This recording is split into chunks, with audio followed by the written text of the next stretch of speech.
Hello once again, everyone. I'm your host, Ray Shasho. Welcome to another edition of Interviewing the Legends, brought to you by the Publicity Works Agency, specializing in authors and musicians.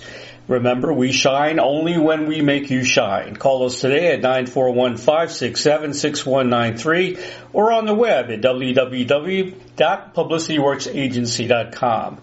And by the Rockstar Chronicles Series 1, my book featuring over 45 intimate conversations with the greatest music legends the world will ever know. Available now at bookbaby.com and amazon.com. Les Dudek is best remembered for his radio hits Old Judge Jones, City Magic, Deja-Vu, and Ghost Town Parade. More recently, the legendary Southern rocker has gone on to release 3 more albums with Eflat Productions, Deeper Shades of Blues, Freestyle, and of course Delta Breeze. Les Dudek, without question, is and has been for a long time one of the most sought-after session guitarists by demanding artists everywhere. He is well known for the dueling guitar with Dickey Betts on the song Ramblin Man and the slide guitar on Windows from Steve Miller's album Fly Like an Eagle. He is well remembered for the slide guitar heard on Jump Street from Boz Scaggs' Silk Degrees album and appears on all the videos made for that album, including Lido Shuffle and Lowdown.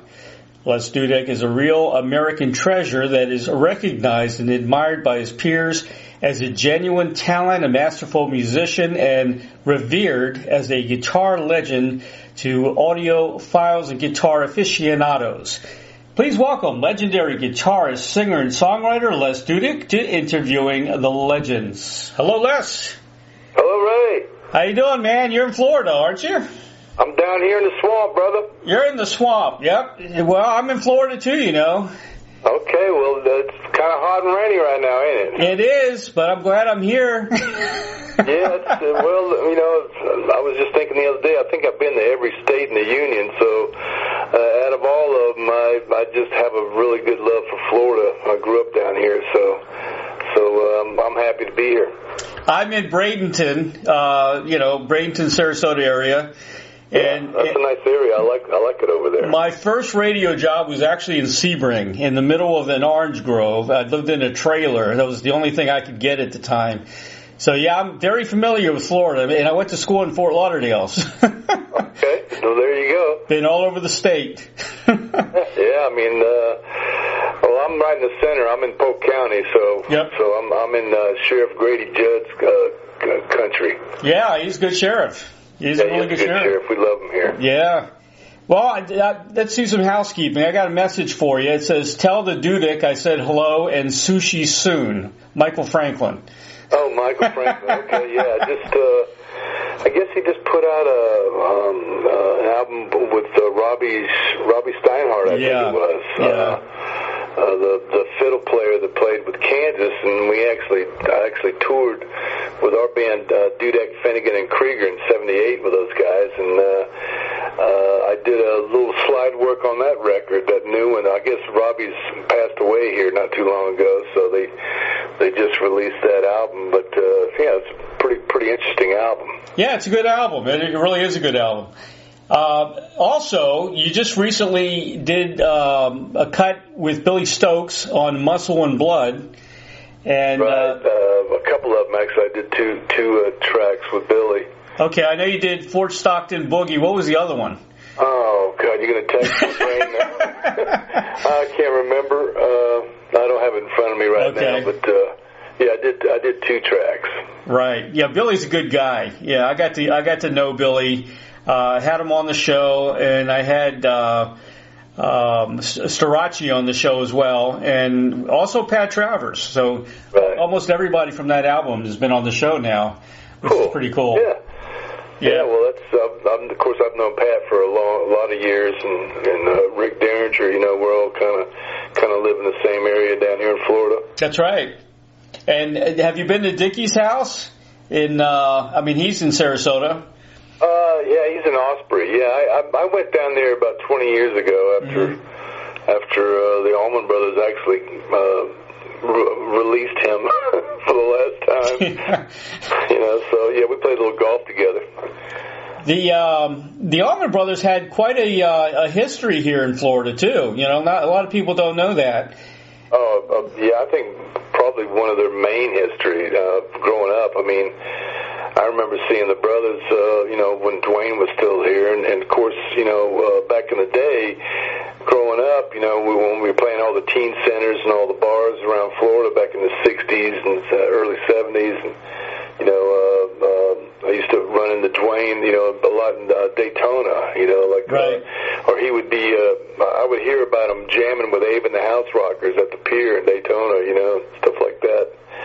And, yeah, I mean, a lot of us grew up around, like Tom Petty, another one. I used to see him, and when he was in Mudcrutch, when we would play all the frat houses up in Gainesville, you know.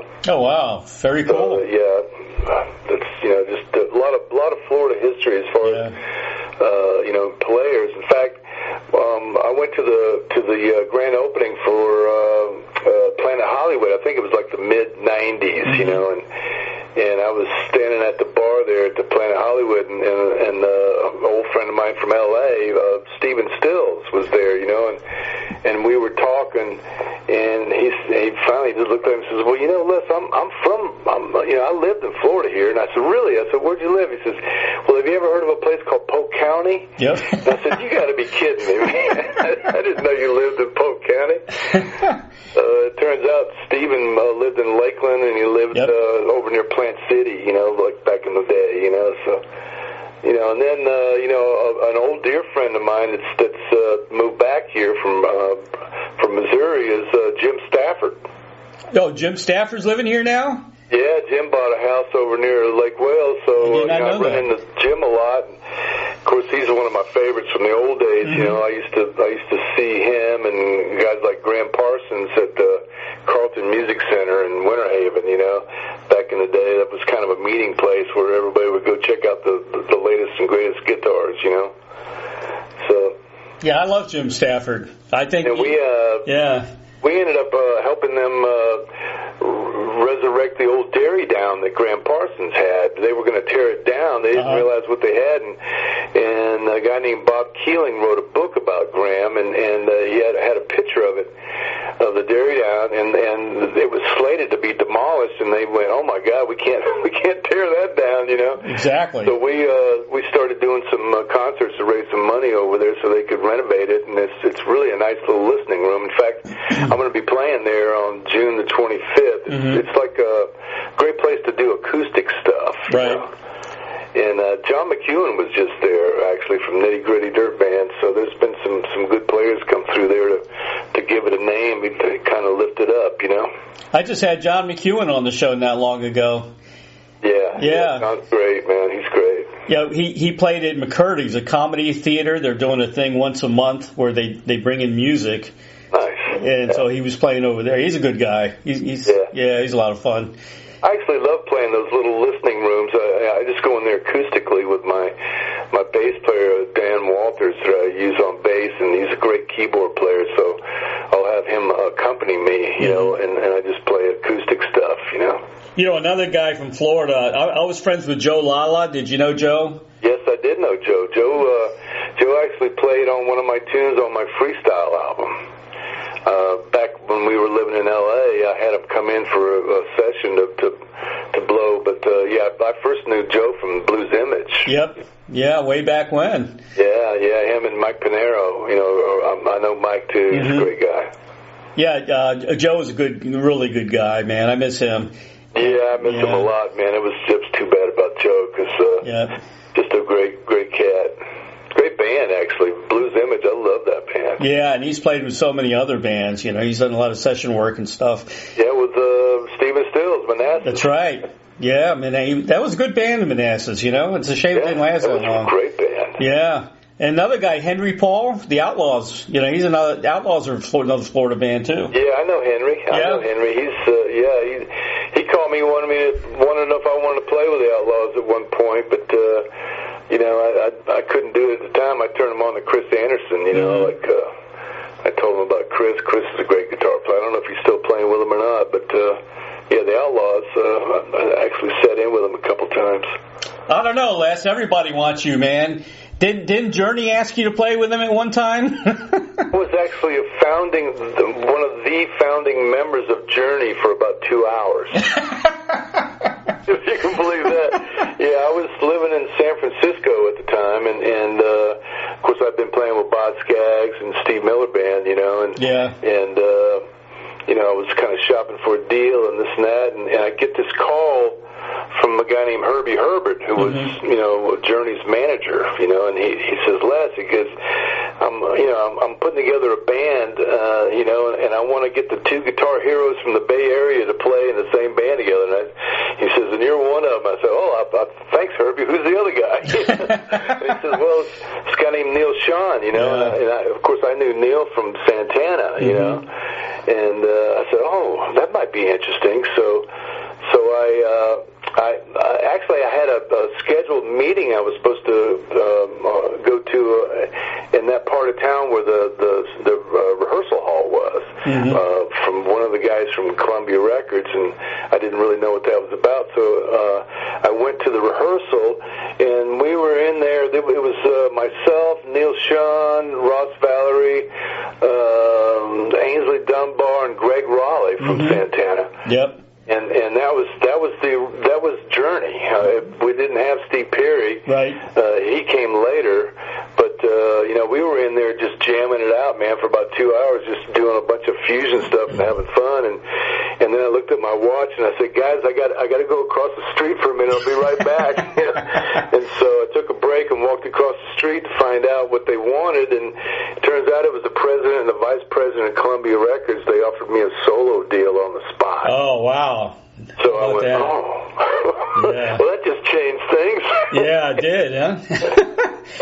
So I went back to the rehearsal, said, guys, I got to go home. I got some thinking to do, And then when I got home, I got a call from Capitol Records, and they offered me a solo deal also. So very cool. So in one day, I went from wondering how I was going to pay my rent because I wasn't on the road. I was kind of in between tours. And, I went from wondering how I was going to pay the rent to now I got 3 offers, Yeah, and what kind of new car am I going to get? Well, it wasn't even so much that. It was just, just a little bit of stability at that point. Exactly. Because,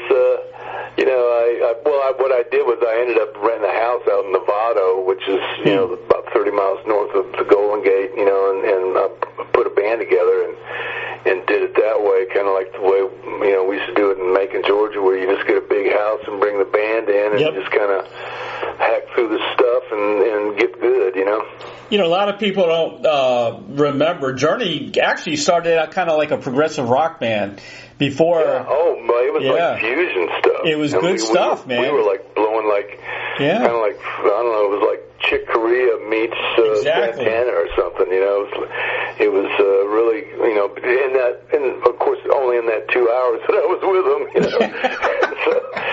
but that's one of my stories. In fact, I got a great picture of Neil Sean and I pointing at each other, I was in Journey for 2 hours. I was a founding member. Well, do you think you made the right decision? Because, once, Steve joined the band, they got huge, after that. I've always said,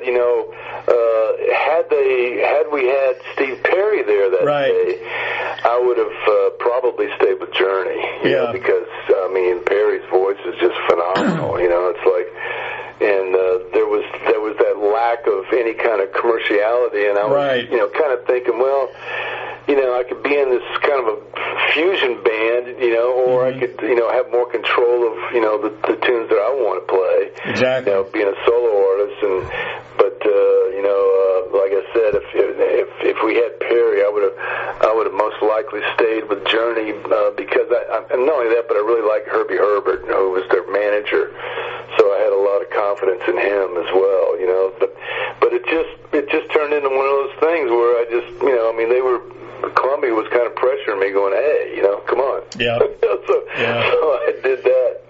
It's weird. It's turning out to be a journey day because I had John Wade on earlier. Okay. He was with Bad English. I knew them when I finally moved to L.A. I was living in an apartment building, and Michael Corby was in the apartment next to me, who was the guitar player for the Babies. Right. Right. Yeah. And when they first came to town, and then we used to look down. We were up in the penthouse apartment, so we could look down and see into Nastasia Kinski's bedroom. Oh man. and she was best friends with Demi Moore at the time. Yeah. And it was like before she became Demi Moore, and somebody told me that I dated her, but I don't remember that. So, it was a wild time, I got to tell you, it was wild. Well, you definitely dated Cher, right? Oh, I live with Cher. Yeah, we hung out for about the better part of 3 years.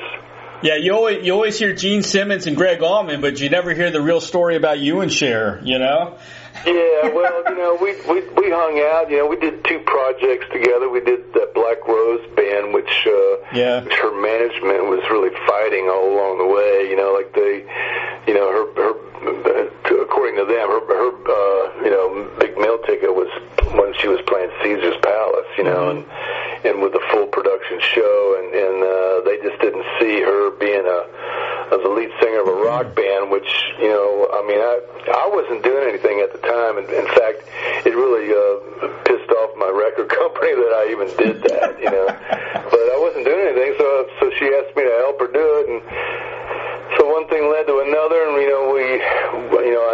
I picked out a producer for her, James Newton Howard, who she had about 5 producers at the time. And I said, well, I got this guy James Newton Howard, man. You got and I just did an album with him with Dudek, Finnegan, and Krieger. Right. And great guy, great producer. So we ended up doing that project, and it just didn't really fly. Like everybody was kind of beating it up, and then the big clincher was Neil Bogart, who was the I guess the president of Casablanca Records, died.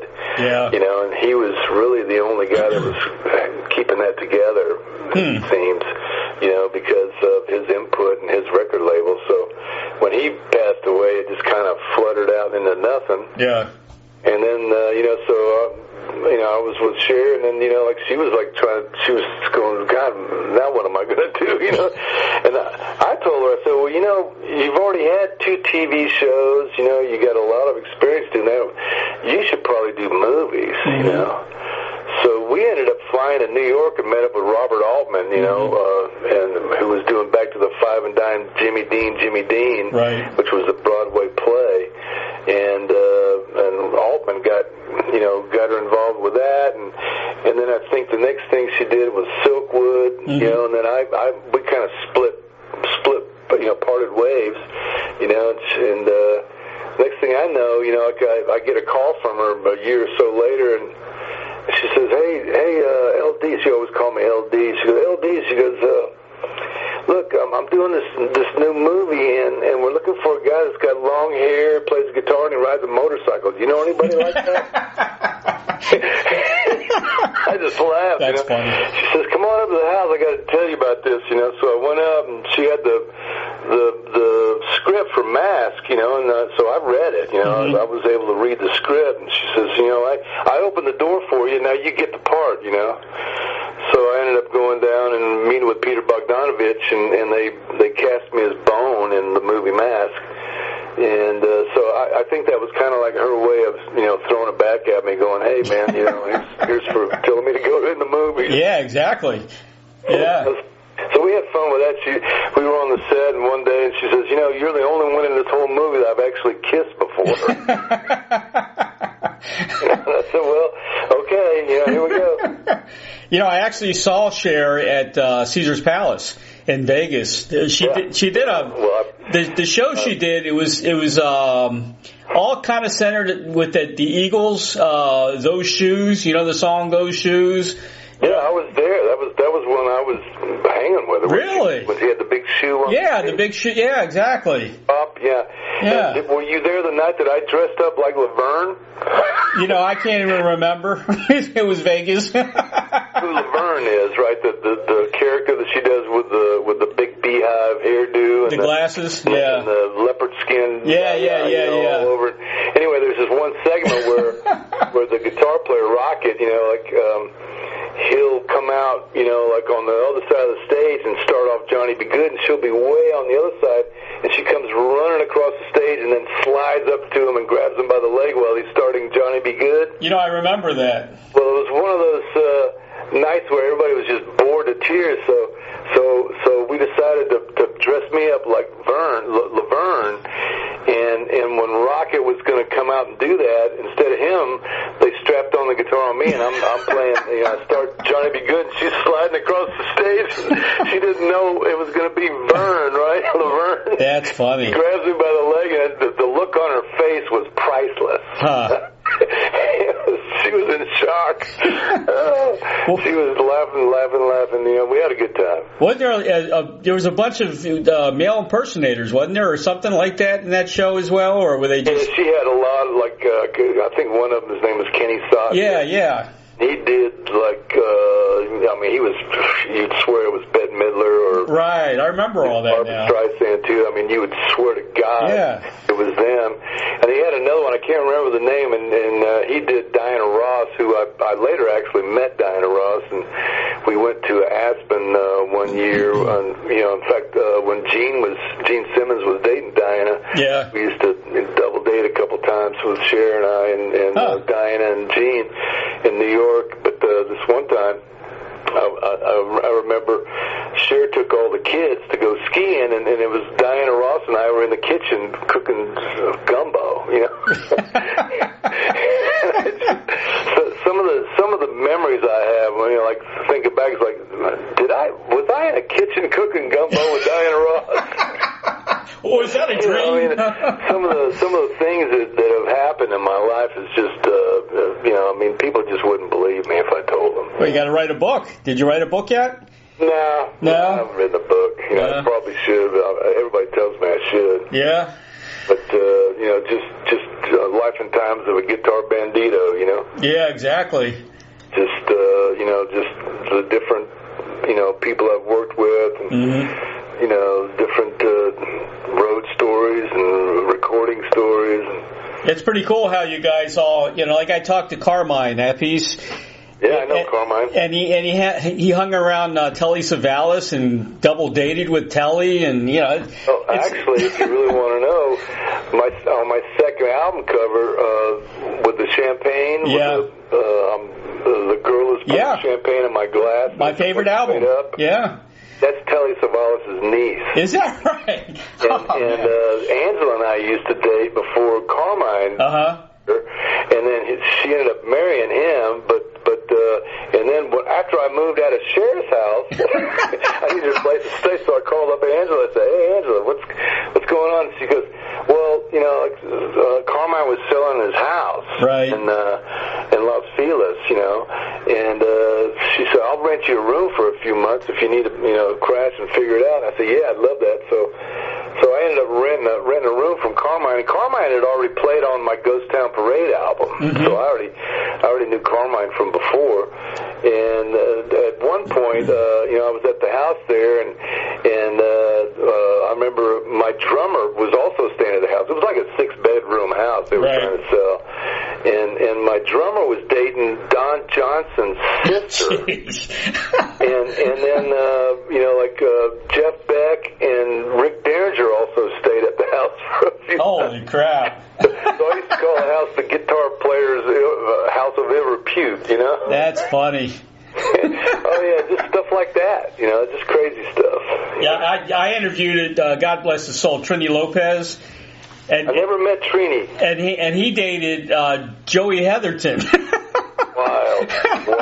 Yeah. It's cool to hear these stories, Crazy world. And, when you get mixed up, or not, I say mixed up, but when you run in certain crowds, all of a sudden you're meeting people that you never knew you'd ever meet, Exactly. Yeah. But just hanging out with Don Johnson one night, we decided to go paint the town, and it was me and Johnson and Nick Nolte and Gary Busey. We were all we got blitzed. Actually, Nick Nolte was like in a fetal position under a table somewhere at the Roxy, I think it was, on the rocks, and it's one of those nights, Oh, jeez. It's crazy. That is crazy. Who's the other guy that would Nick Nolte and who else? Well, Don Johnson and Gary Busey. Yeah, Gary Busey. You didn't let him get on a motorcycle, did you? No, in fact, I think I might have said, thanks a lot, Gary, for reinstating the helmet law. Exactly. When it's like, Florida used to have a helmet law, and California didn't have a helmet law. Yeah. And then when Busey did his little motorcycle fiasco, California reinstated the helmet law, and then Florida got rid of the helmet law. Exactly. Yeah. That's weird. I talked to Pat Simmons, from the Doobie Brothers about Gary Busey. He was pissed off at him. Oh yeah, and Pat and I are really good friends too. In fact, when they come around, I've sat in with the Doobies many times. In fact, Michael Hossack, who passed away not too long ago, was one of their longtime drummers. Yeah. He was also one of the drummers we had in Dudek, Finnegan, and Krieger. Really? I didn't know that. Yeah, it was Billy Meeker and Michael Hossack were our drummers, and it was when I think the Doobies were on a hiatus or something, and when we were putting together DFK, which was Mike Finnegan and Jim Krieger, who they're both gone now too, which is really wild. Finnegan died last year. Yep. But then Hossack died before that. He died a few years ago, and so we kind of reunited again back in the late '90s, I guess, or the early 2000s. And every time they would come to town, I sat in with them at Vinoy Park. I sat in with them over at what's the other one? Ruth Eckerd Hall, Clearwater, and then there was a downtown Orlando thing that I sat in with the Doobies over there. The Doobies are great, man. Tommy Johnson is one of my favorites too. Yeah, he's cool. Those guys can. I didn't realize they could play the blues so good. So they have a little blues medley that they do when they bring somebody up to jam. And I always like hanging out with the Doobie Brothers. They're great people. It's weird how we're connected, man. I got a great Michael Hossack story. They were playing at Van Weasel in Sarasota, and after the show, they went to the hotel, and I bought. Unfortunately, I bought most of the band their drinks. They were at the bar drinking. I didn't know how expensive their drinks were. I had no idea. Yeah, I should have known. So I picked up the tab, and it was like $400 or $500. Wow. And then I went up to the room with me and two other guys. I was actually in the banking industry at the time. And we went up to Mike's room, and this is what we did for the next several hours. We were on his computer trying to find out which state had the most beef cattle. I said, man, this went to having chicks in your room to looking up beef cattle. I mean, what the hell happened here? Well, when we were on the road with DFK, Hossack would wear this hat, and it had on the brim, it was like a ball hat, but on the brim it had like egg rolls, egg scrolls on it, like a general's hat, Yeah. And he was like the big, the band clown kind of thing with DFK, so he was always doing practical jokes, and so I dubbed him General Nuisance. Hey, here comes General Nuisance. Oh yeah, that's funny.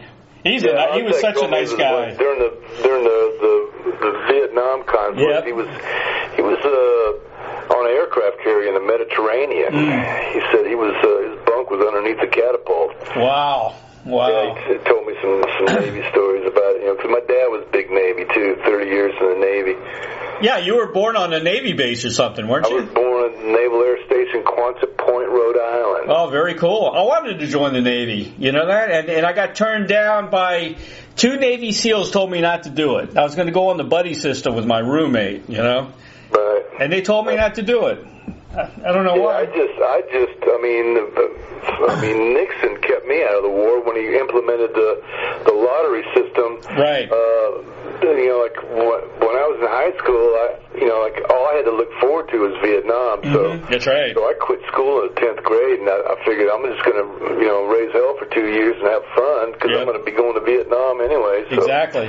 So I stayed out just long enough, for I don't know, a little over a year, and And my dad said, well, like, it's looking like you're going to go, so, like, he could get me in a Naval Academy, but I had to, get my high school diploma, which I didn't have. So I went to night school, and I had to get some credits before I could take the test, because I was still young, Right.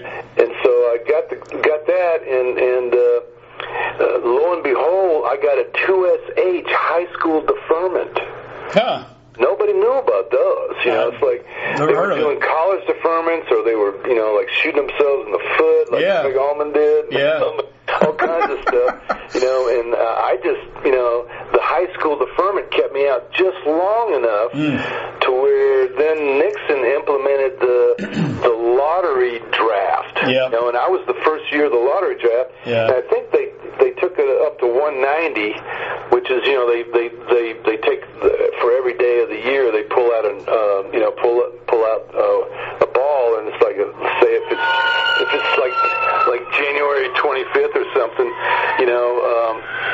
that'll be number one, Right. and then they pull out another number, and that'll be number two. Well, they only took up to 190, and my number, I'll never forget. My dad threw the paper on my bed in the morning. He says, "Well, you ain't going." It's like, what do you mean? My number was 327. Oh, wow. Yeah. So not only did I not go, but I didn't even have to go for a physical, and I was. How about that? I was having like recruiting officers call the house. I had a recruiting officer from Air Force say, "Yeah, well, Les, we understand that you're a musician. We got a great opportunity for you in the Air Force marching band. What are you playing?" I said, "Electric guitar." Well, we don't have any openings for that. Of course, I didn't tell him I played, like trombone and baritone and horn in the high school band. I didn't tell him that. Yeah, exactly. Electric guitar, I can see you marching with an electric guitar. It panned out to where it's like I just didn't really have to do it. Yeah. I told that same story to General Davis. I used to go to Enid National Quail Hunt out there, and he was flying F-4s in Vietnam, and I told him about it. He says, "Well, Les, you were with us the whole time anyway." And I said, "How's that?" He says, "Well, we were playing your That's right. Every time we go out on bombing missions, we play Ramblin Man." There you go. Yeah. There's a lot of. I guess I was there in spirit. There's a lot of foxhole stories too, about them playing Hendrix and Jefferson Airplane and all that stuff. Yeah. So that's that was that was a stroke of luck. You were there in spirit. I didn't have to do that. So. Well, I want to talk about Delta Breeze. Do you have a new album coming out soon? What's going on? No, I don't really have anything going. I'm just kind of laying low, and right. Of course, the COVID thing shot everybody in the foot for at least a year and a half. Right. Or two. 2020 was a wash. For everybody. Nobody that I knew was really touring. They couldn't. Like they were closing down venues and this and that. And of course, it's opening up now, and things are getting back to the way they used to be somewhat.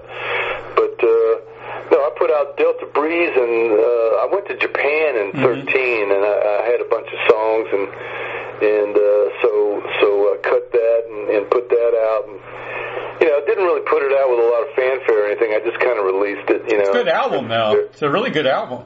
Well, thank you. I meant to do it like with really not a lot of production. I wanted it to kind of feel like one of those Cream albums, where it's just guitar, bass, drums, and vocals. Right. That's it, and so that's the way I did that one. But I'm thinking about maybe putting out, putting together an acoustic album, and because I really enjoy also doing an acoustic show,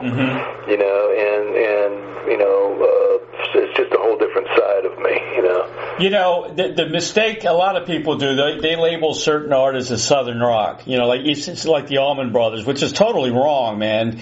Because, the Allman Brothers had a lot of jazz in them. They had they were eclectic, really, and so are you. I think what it was like they were the first band to get a really big hit, which was the one I played on, Ramblin Man, right. Before even Leonard Skinner. That was just about a year later, I guess, Yeah. But so and because they were based out of Macon, Macon, Georgia. Exactly. With Phil Walden and Capricorn Records, I think, and then, while I was there, I know, Marshall Tucker came to town. In fact, Toy Caldwell, that's another story of mine where Toy came up to me one day because we'd been jamming a lot. That's all we had to do in Macon was jam. And he says, Les, he goes, I'll fire the flute player if you come play in our band, I said, no, don't do it. Don't do that. And that's when I got with Boz Scaggs. But, it's just, when Phil had Capricorn Records going on, that was part of the whole feel of the Southern rock thing, I guess. It was all kind of based out of Georgia, really. At that time. So that's when the Southern rock thing came up to be, and then of course Leonard Skinner ran with it after that. Yeah. They got a lot more hits, and then they suffered a calamity as well. And in fact, one of my favorite cats from Leonard Skinner was Leon Wilkinson. We were good friends. Yeah, I was lucky enough to smoke a joint with the original band of Leonard Skinner. Oh, I got a great story. This promoter called me one day it was right after Ramblin Man, and it was in '73. It came out in August in '73, and I get this promoter call me. He says, "Hey," he says, "I'd like to see if you'd come and sit in with this band that I'm promoting a show in Athens, Georgia. And would you come?" And I said, "Sure." And so I ended up going there, and of course the first thing he does is take me to the hotel where this band is staying at. I didn't know who they were or anything, and it was just like visiting a band at Daytona Beach during Bike Week or something. Exactly. It was like the whole band was staying in one room. You know what I'm saying? and when he knocked on the door, he opens it up, and it's Leonard Skinner. It's like all the guys, and of course the sunlight's hitting everybody. Oh, shut the door!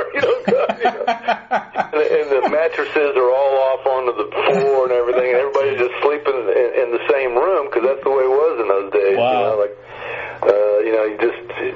You did it the best way you could. At least we had a shower and a roof over our head, but we had to crash on the floor and everything. Yeah. But he was trying to introduce me to the band, to Skinner, and I just said, "Hey, man, we'll come back later, or we'll just see you later on in the day." We came back, and then it was the kind of thing where I wasn't going to get paid unless I jammed with these guys. And they I'll never forget it. I think it was at the Capitol Theater or something like that in Athens, Georgia. And they weren't satisfied with the sound at all. They were really, kind of, hemming and hawing. So I just said, I strapped my guitar and I said, all right. I said, any of you rock stars want to come out and, play a song with me? I'll be out on stage. And I went on stage and I just started playing the blues by myself. Oh, really? And one by one, they started coming out until all of them came out. We were just jamming on this really cool blues song. And then when I got them all on stage, I said, all right, see y'all later. I did my part. That's the first time I ever met the Skinner Boys. Yeah. That was the original band. Yeah. They were rehearsing Saturday Night Special.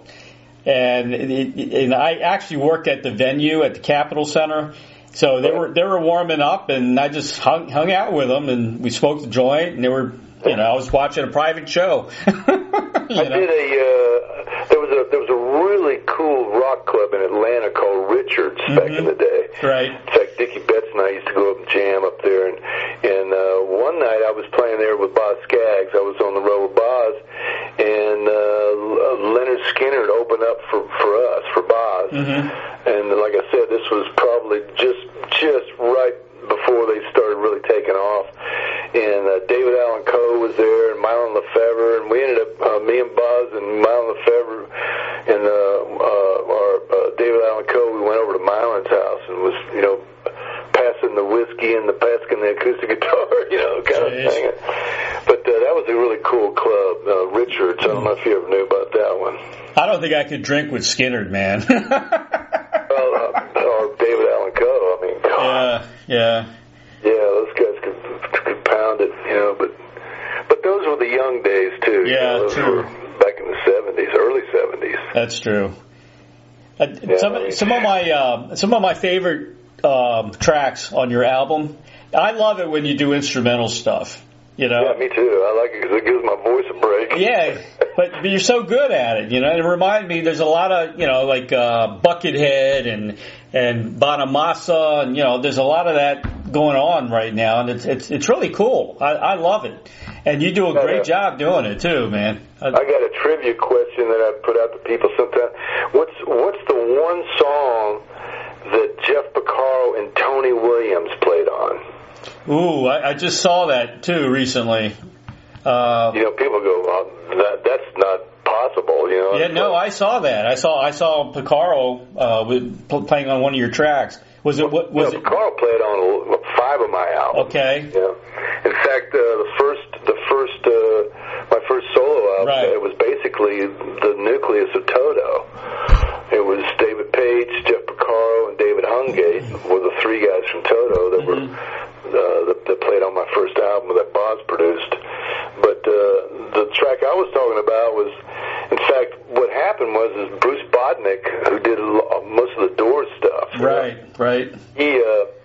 He invited me to go with him to the Santa Monica Civic Center to see Chick Corea and Tony Williams' Lifetime, And so I went out there, and we were going to cut another track on my record the next day, and Bruce says, "Hey, did you see anybody here you want on your record?" And I'm like, "Oh, God, all of them."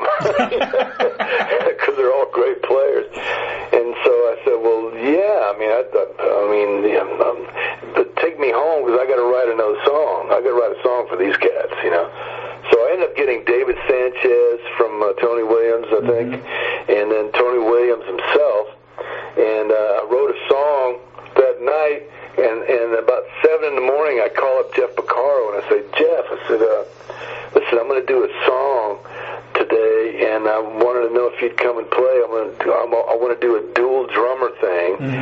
And Piccaro's trying to wake up. He goes, "Well, who's the other drummer?" And I said, "Well, it's Tony Williams." And there was a big pause, and he goes, "Let me cancel all my sessions, man. What's the downbeat?" So he canceled all the sessions, and it was Zorro Rides Again. Ah, okay. Yeah, that's a jazzy instrumental. Yeah. And I got Pops Popwell from Jazz Crusaders on bass. Oh, I love the Crusaders, man. Yeah, that was like Larry Carlton and all those guys. Yeah. Those guys. So we had Jeff Piccaro, Tony Williams on drums. Wow. Me on guitar, Pops Popwell on bass, and David Sanchez on. Wow. You got jazz running through your veins, also, man. I can tell. Oh yeah, I love it, man.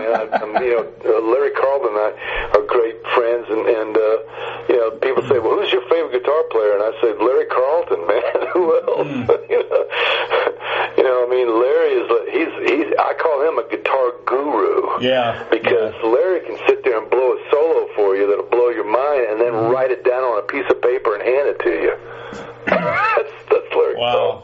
I tried to get an interview with Les McCann, and he was sick though. Trying to make it real compared to what, brother? Yeah, I think he's having some health issues though. I'm sorry to hear that. Yeah, that's one of my favorite songs. When I go into a bar or something, the first song I play on the jukebox is Trying to Make It Real Compared to What? Yeah. Swiss Movement by Les McCann and Eddie Harris. Exactly. That's one of my favorite songs of all time, the live version,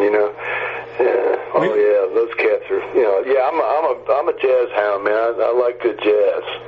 You got to make an album. I got some friends. You probably know all these guys. I talk to Billy Cobham all the time. We'll get Billy on your album, playing drums.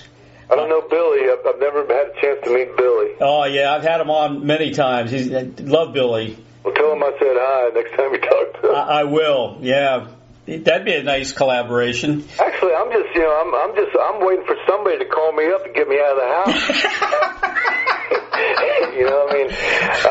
I got to where I don't even, it's kind of hard to just tour by myself. I'm thinking about just being a sideman again for somebody, somebody cool though. That's really laying it down. Yeah. I would love to just go out and be the guitar player for, again, Yeah.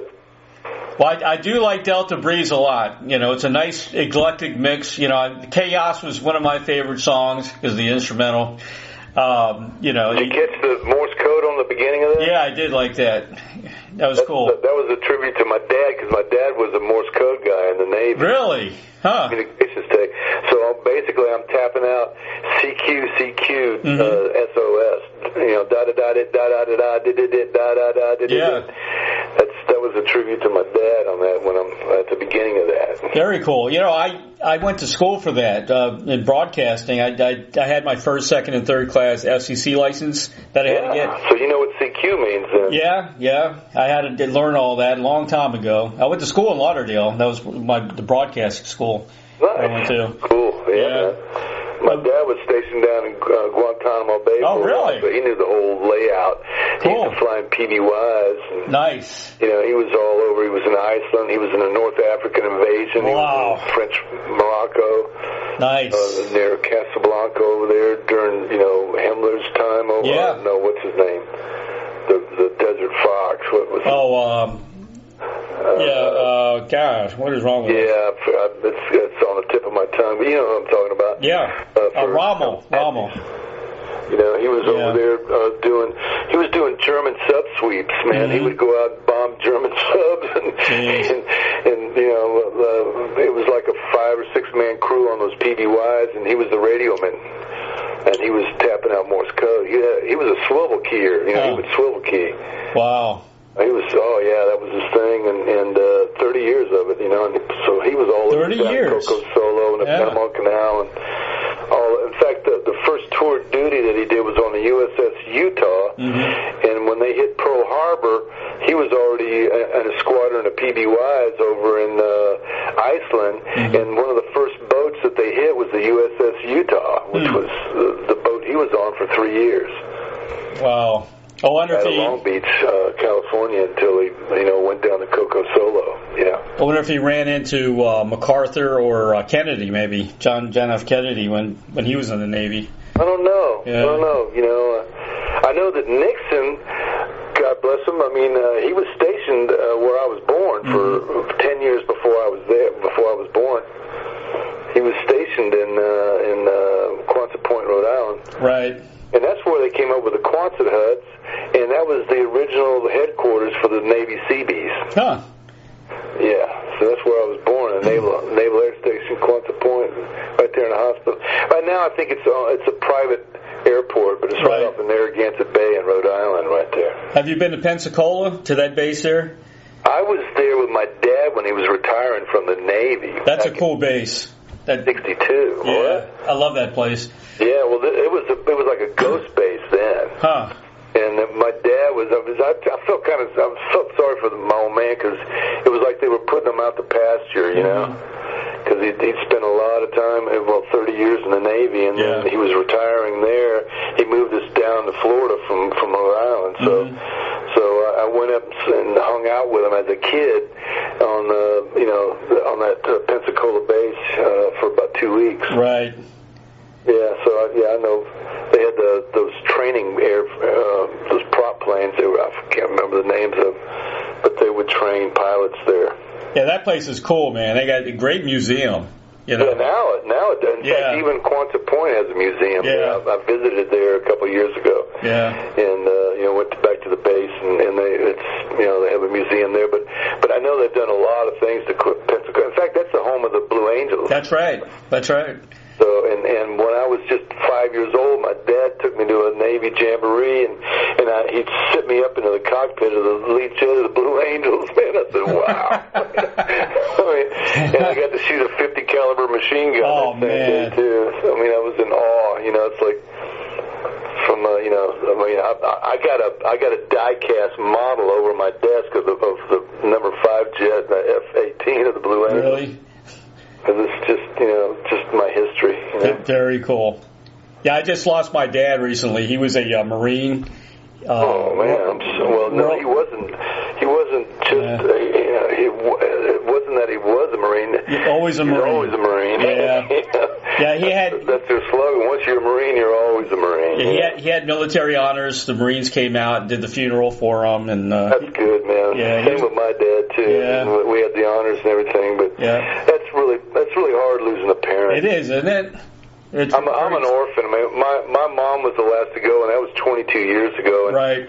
Oddly enough, it was like affirmation from my dad because Pearl Harbor, Remembrance Day, December 7th, was a big naval day in history for the Navy, right? That's right. Yeah. And so my mom died on December 7th. You're kidding me. Wow. 2000. So it was like my dad coming back and collecting my mom and kind of leaving a little message going, yeah, there is a place to go after here. I'm taking your mom now. and I mean, out of all the days of the year, the biggest naval day in history. It's amazing. You know what I'm saying? That's amazing. So, really is. There is life after death as far as I'm concerned. Me That too. And Einstein. I believe it. Even Einstein said that he believed in life after death because he proved that energy doesn't cease to exist. That's right. That's right. So I'm looking forward to seeing Mom and Dad again. Yeah, me too. You know, my mom was a moonlighting rockette from Brooklyn, New York. I saw that. Yeah. My mom and my uncle had a show called Bottoms Up in Vegas. Which ran and it was on Ed Sullivan. It was a comedy burlesque show that he had, long-running comedy burlesque. Really? Show called Bottoms Up. So that sounds familiar too. Yeah, it was there in Vegas. It played Atlantic City. Right. And it's just sorry about that. That was my cell phone. My ringtone. That's your ringtone? My ringtone is The Day the Earth Stood Still. Oh, man. That scared the crap out of a lot of people. Oh, it does. It's like a big siren, when the flying saucer's landing. Right. That's very cool. That way I know my phone, because nobody else has got that. That's pretty cool. I like that. Freaks people out, too. It's like, there's an ambulance coming or something. I don't know. It sounds like a big siren. Yeah, especially today. That theremin that...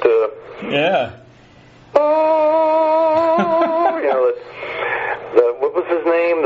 Starts with a B. The guy that did the score in that original "The Day the Earth Stood Still." Herman something like that. I can't remember his name, but he introduced the theremin. Which is that device that. When you do that with a violin, it really has that eerie sound to it. Yep. The first album, when I started listening to you, that I listened to, was probably Say No More. And that was a great album, man. You had a lot of R&B in that, right? A lot of R&B, kind of funky tracks. Oh, yeah. One to Beam Up was a favorite of mine, too. Right. It was a song that Alan Feingold and I wrote. Kind of a Latin disco beat, Yeah, and that was Jeff Piccaro on the whole album. Right. Playing drums. In fact, Piccaro played on the first and second and third album. And I had a couple of other guys. I had Carmine and Gary Malaber and Jim Keltner. Great album. On the Ghost Town Parade album. Yep. But the second album, Say No More, it just, I still am. I was a really big Monty Python fan. Me too. Yeah, definitely. And as it turns out, years and years later, or not that far later, but when I was living in Nevada, I get a call from Miller, and I just came back from doing my bed tracks for one of my. I think it was the first album. No, maybe it was the second album. It was the Say No More album. And Miller goes, "Hey, Les," he goes, "what are you doing next week?" And I said, "Well, I just got back from L.A. I'm just kind of, lounging around and getting my eyes back in my head." He says, "Hey, why don't you come to London with me, do a gig?"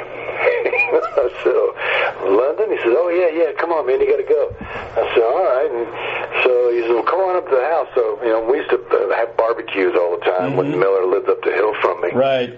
And so I went up there, and it turns out he had Lonnie Turner on bass from his original band, and he invited Doug Clifford from Creedence Clearwater on drums, and then Miller and I on guitars. And Miller goes, "Look," he says, "I'm just going to string up my guitar with the telephone wires and and I'm going to play all the rhythm and do all the singing, and you play all the leads. And then we ran down the set for about 30 minutes and said, okay, go pack your bags. We're leaving at 8 o'clock in the morning, right? So packed the bag. We ended up, in fact, he's been telling this story on, he told it on Jimmy Fallon and a few other places. Yep. Where they asked him, I said, Miller, what's the best, what's the coolest gig you ever played, you know? And he says, well, it was this one time. And of course, now I have a different perspective than, me and the guys in the band have a little bit different perspective because he didn't really tell us anything about the gig. Right. He just kind of kept it a secret. And so we're like taking bets now, you know, saying, well, where are we playing? What's the gig all? Well, I don't know. We flew to London, and then there's a whole nother scenario of things that went on, that happened there. I wish I had somebody following me around with a camera because we ran into Bunker Spreckles, who was the heir of the Spreckles sugar fame, you know, and that's a whole other story. But anyway. So we're taking bets. Okay, well, you know, it's got to be a bar mitzvah or a wedding. Some rich guy hired the Steve Miller Band for a wedding. That's got to be it, right? So it comes to the day of the gig, and we get into the limo, and we're going downtown, and we pull into this hotel, and we're going, it's got to be it. Yeah, it's a bar mitzvah or a wedding. Then we get in the elevator, and we go up to the roof, and there's a helicopter waiting for us. So now we're going, well, it's not a bar mitzvah, it's not a wedding. You know? So we start flying across London like the Peter Pan ride at Disney, and we're like going north of London, and there's like these beautiful rolling green hills, you know, and just beautiful countryside, and all of a sudden there's these rolling hills of people. We're going, we rehearsed 30 minutes for this, and it turns out we're second bill to Pink Floyd. Yep. Okay? We're playing with Pink Floyd, and to get back to the story, Monty Python is doing skits in between the equipment. Oh, wow, very cool. So we had like Graham Chapman and Eric Idle I think was there, and I think John Cleese was there. Yeah. And you know, they were dressed up in these British military uniforms with riding crops, and they're like, right then, you know, let's get this off the stage, let's get that back on the stage, you know, and doing their little skits, you know, in between. And this was during the Dark Side of the Moon, so we had these two Spitfires, you know, British Spitfires buzz the crowd and everything, and when Pink Floyd came on, it was just an amazing gig. And it was like, somewhere around 120,000 people at this show. Yeah, right? like Miller, you know, they said, well, they kept, you know, like saying to Steve, you know, they kept calling, like, come on, man, we want you to do the gig. And Miller just kept raising the price. You know, I think he finally got up to $50,000 or something. So, look, I'll do it for $50,000. Okay. so, and he thought it was going to be maybe 20 or 30,000 tops. He didn't tell us that or nothing. But then by the time we got there, it was like, you know, 120,000. In fact, I still have the poster hanging on my wall for that gig. Very cool. Yeah. Pink Floyd, Steve Miller Band, Captain Beefheart, Roy Harper with Trigger, and Linda Lewis, and then it says special guests. Yeah, Graham Chapman with friends from Monty Python. This had to be, 72 or 73, somewhere around there? 75. It was 75. It was the second Nebworth. In fact, I think the Doobies played the first Nebworth. Huh. So Doobies played the first, and then we played the second Nebworth. Yeah. It's really nice. It was like this castle out in the middle of the, you know how it is over there, man. It's just, there's castles everywhere. It's just really a lot of history, man. Just really cool. So this was, I'm trying to think, this was, he already did Fly Like an Eagle? No, and then what happened was you know, he was working on that because he was taking a year off. It was between the Joker and the Fly Like an Eagle. I played some on that.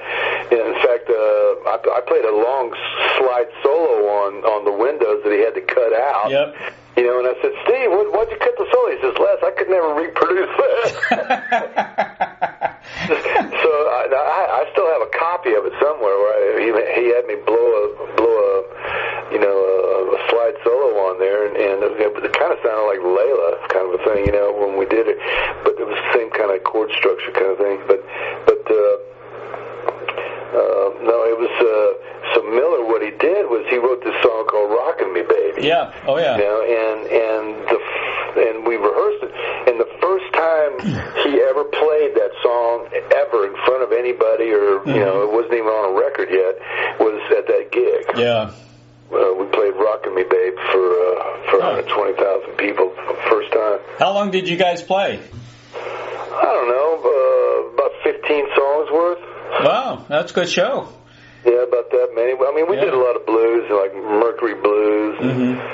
I think we did. Well, you know, you can go online. I mean, you bring up Nebworth Park, 1975, Steve Miller Band. I'm going to do that. And you'll see pictures of me. I'm in my leather North Beach leather outfit with my Les Paul. In fact,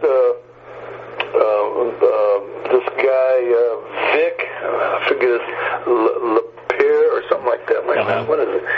He just did he's the guy that did the Sunburst Believers book on Les Paul's. Right.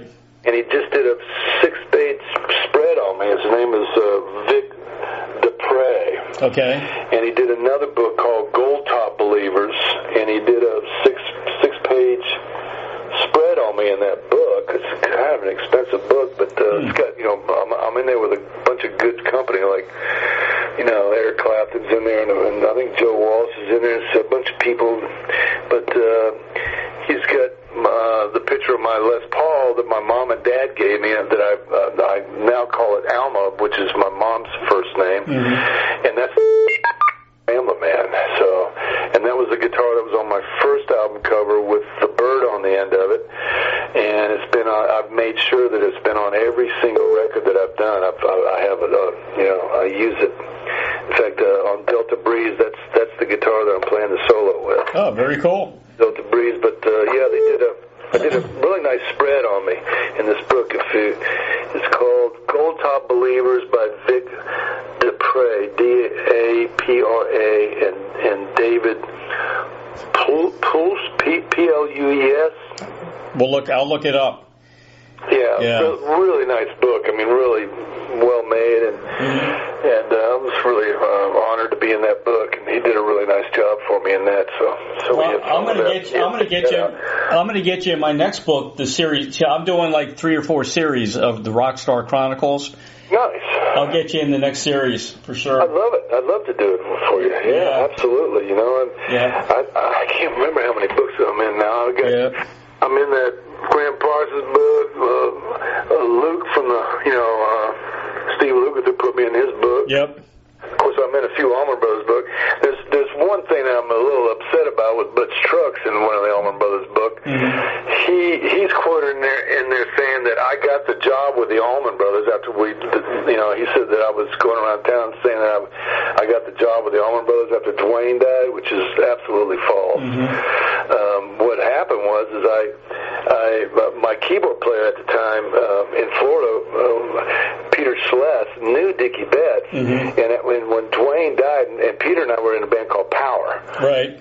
You know, and so Peter talked to Dickey, you know, and he found out that Dickey was looking for players because he didn't know if the Allman Brothers were going to stay together. Right. So we ended up driving up to Macon in my Cougar, and we hung out with Dickey on the farm for a weekend and just jammed with Dickey. And then the next thing I know, a week or so later, I get a call and they wanted me to come back up. So, you know, if there was anything that was said at all, it was like I got the gig with Dickey. Right. I was, you know, Dickey wanted me to play with him and his band, and then that kind of fizzled out, you know, and then they decided to do an Allman Brother record, and then the first song we did was Ramblin Man.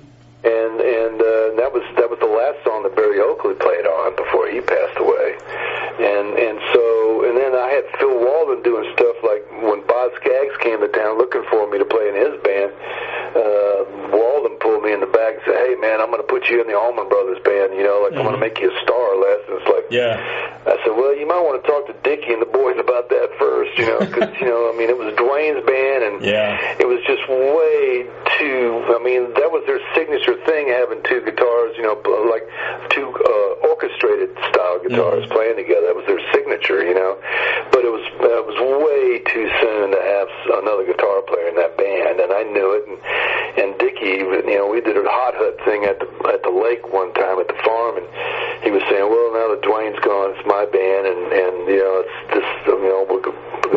way. And I was just hanging out. I didn't really, the tension was so that it's like, how do you replace Duane Allman? When he just passed away, it's like, of course they did later on in years. They got Warren Haynes and like that, but.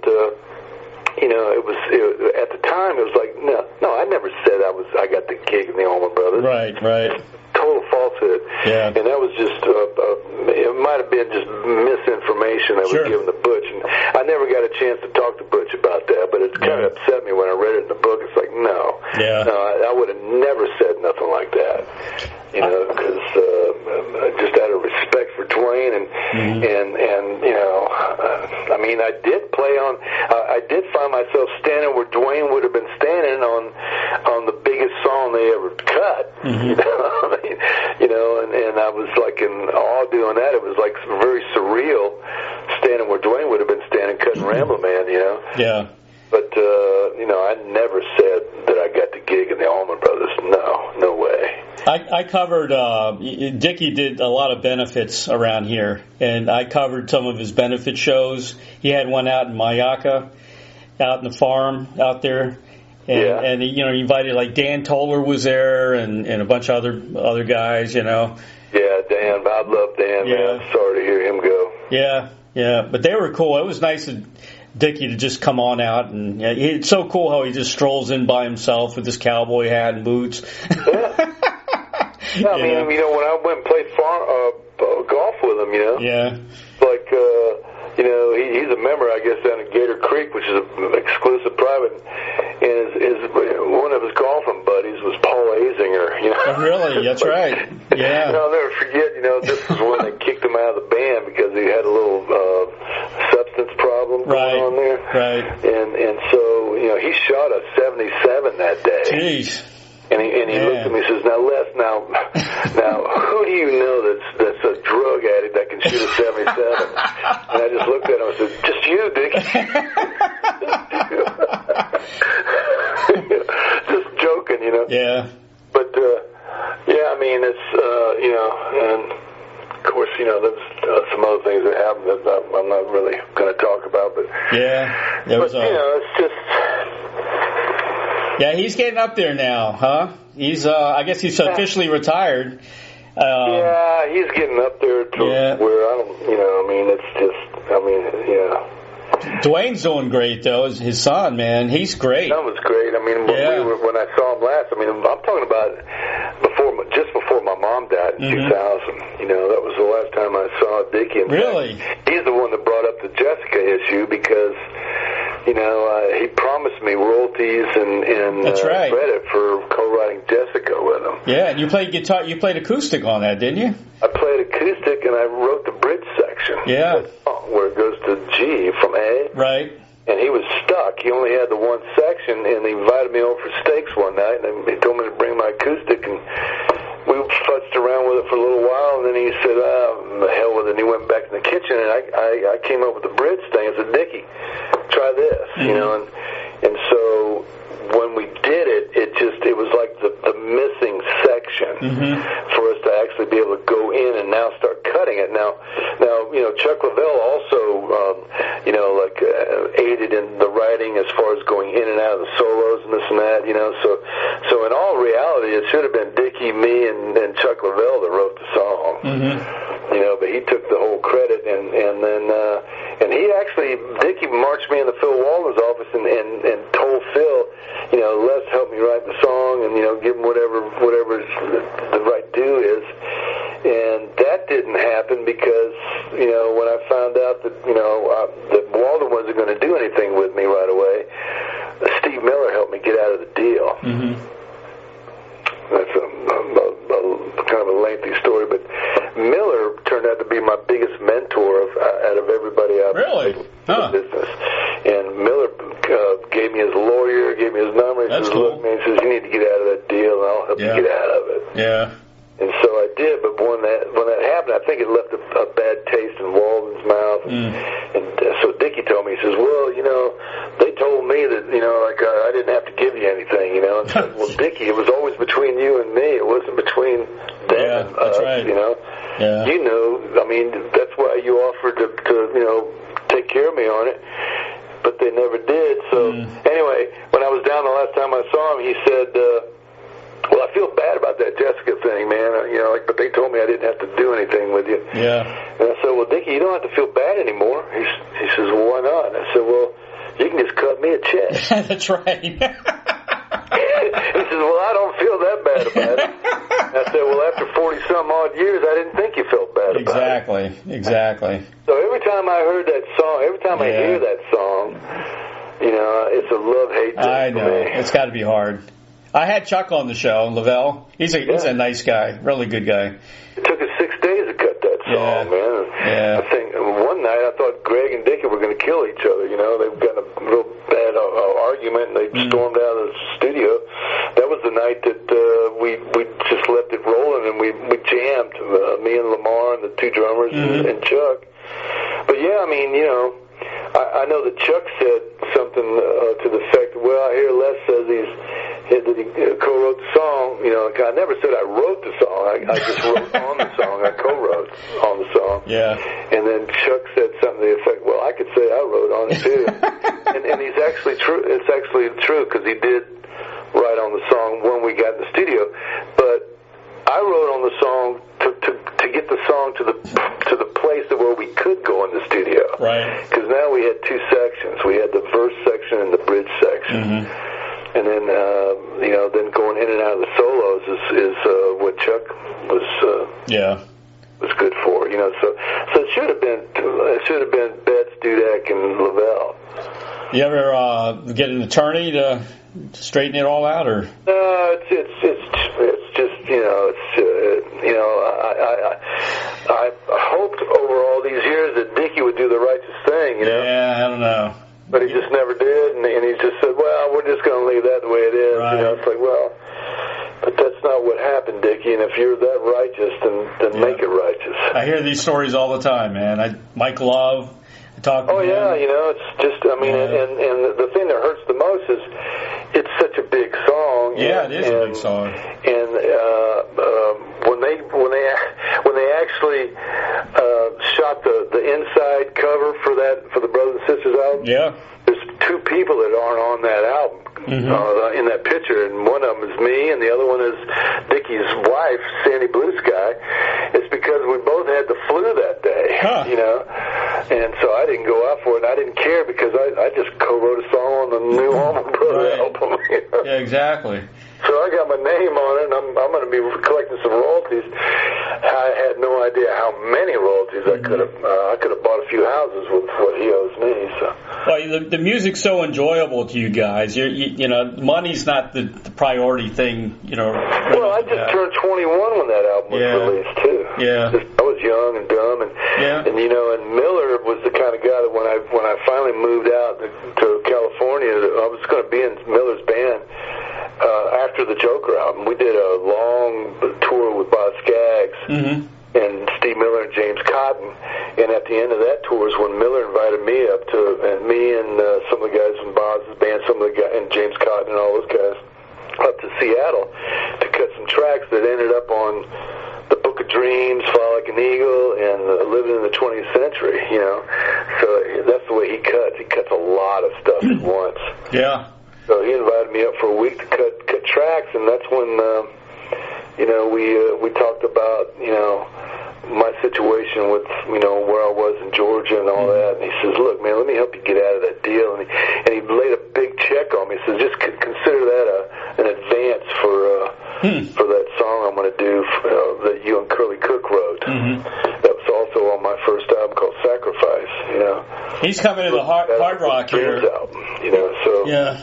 So that was very cool of Miller. And then when I moved out, when I got released, Miller sat me down with a big, those big blackboards that kind of twirl around, in schoolrooms, the old fashioned one. He sat me down in front of a blackboard and explained the music business to me. That's pretty cool. Like a teacher. I mean, I was like in class. Yeah. It's like, Miller is. I mean, I love Steve Miller, man. He's like the big brother I never had. Right. And plus he's my mentor, man. We still talk, and I still try to sit in with him as much as I can. Well, here's your chance to get out of the house. He's coming to the Hard Rock in Tampa. Really? For the first time, yeah. Oh. Yeah. When? You got to look it up. Just look up, Hard Rock in Tampa. No, not at the amphitheater, but in at the Hard Rock. Yeah, the little small venue there. Oh, I didn't know they had a venue inside the Hard Rock. It's new. Okay. Yeah, it's brand new. I'm going to see Ann Wilson there because I interviewed her and they invited me. So, do you know, is it coming up in the next few months or something? Yeah, definitely. It's brand new. I know that Kenny Lewis was saying on Facebook that they're back on the road. So. Yep. The tickets are ridiculous, though. I think it's like $40 a ticket or something like that. It's crazy for Steve Miller. Go backstage, Steve Miller. Well, yeah, you should be on stage playing with him. Well, if he doesn't have to bugger off, usually if he doesn't have to bolt after the gig, right? He brings me up for a song or two. I'll call him up. You should call him. Just tell him I want to sit in with him. Yeah. Just come see him. That'd be great. So maybe we'll see each other and have a cocktail together or something. Exactly. Yeah, I'm not really drinking a lot these days, but social water always comes in handy. I call beer social water. We got to get you out of the house, man. You got to get out of the house, Ray. I mean, I got cabin fever over here. I really want to I got a couple of new SGs, that I just want to go play with somebody. I'll make you a list of people you should be calling. Yeah, or if you know anybody looking for a guitar player, tell them, Les Dudek's not doing it. Exactly. I mean, which is very unusual because you're always playing with somebody, Yeah, well, those days are kind of far and few. Yeah. I think a lot of people just think that, I wouldn't play with them, or some whatnot. But actually, I went out with Stevie Nicks when she called me up. Yeah. Yeah. I mean, that was fun until I broke my arm. So. Oh, man.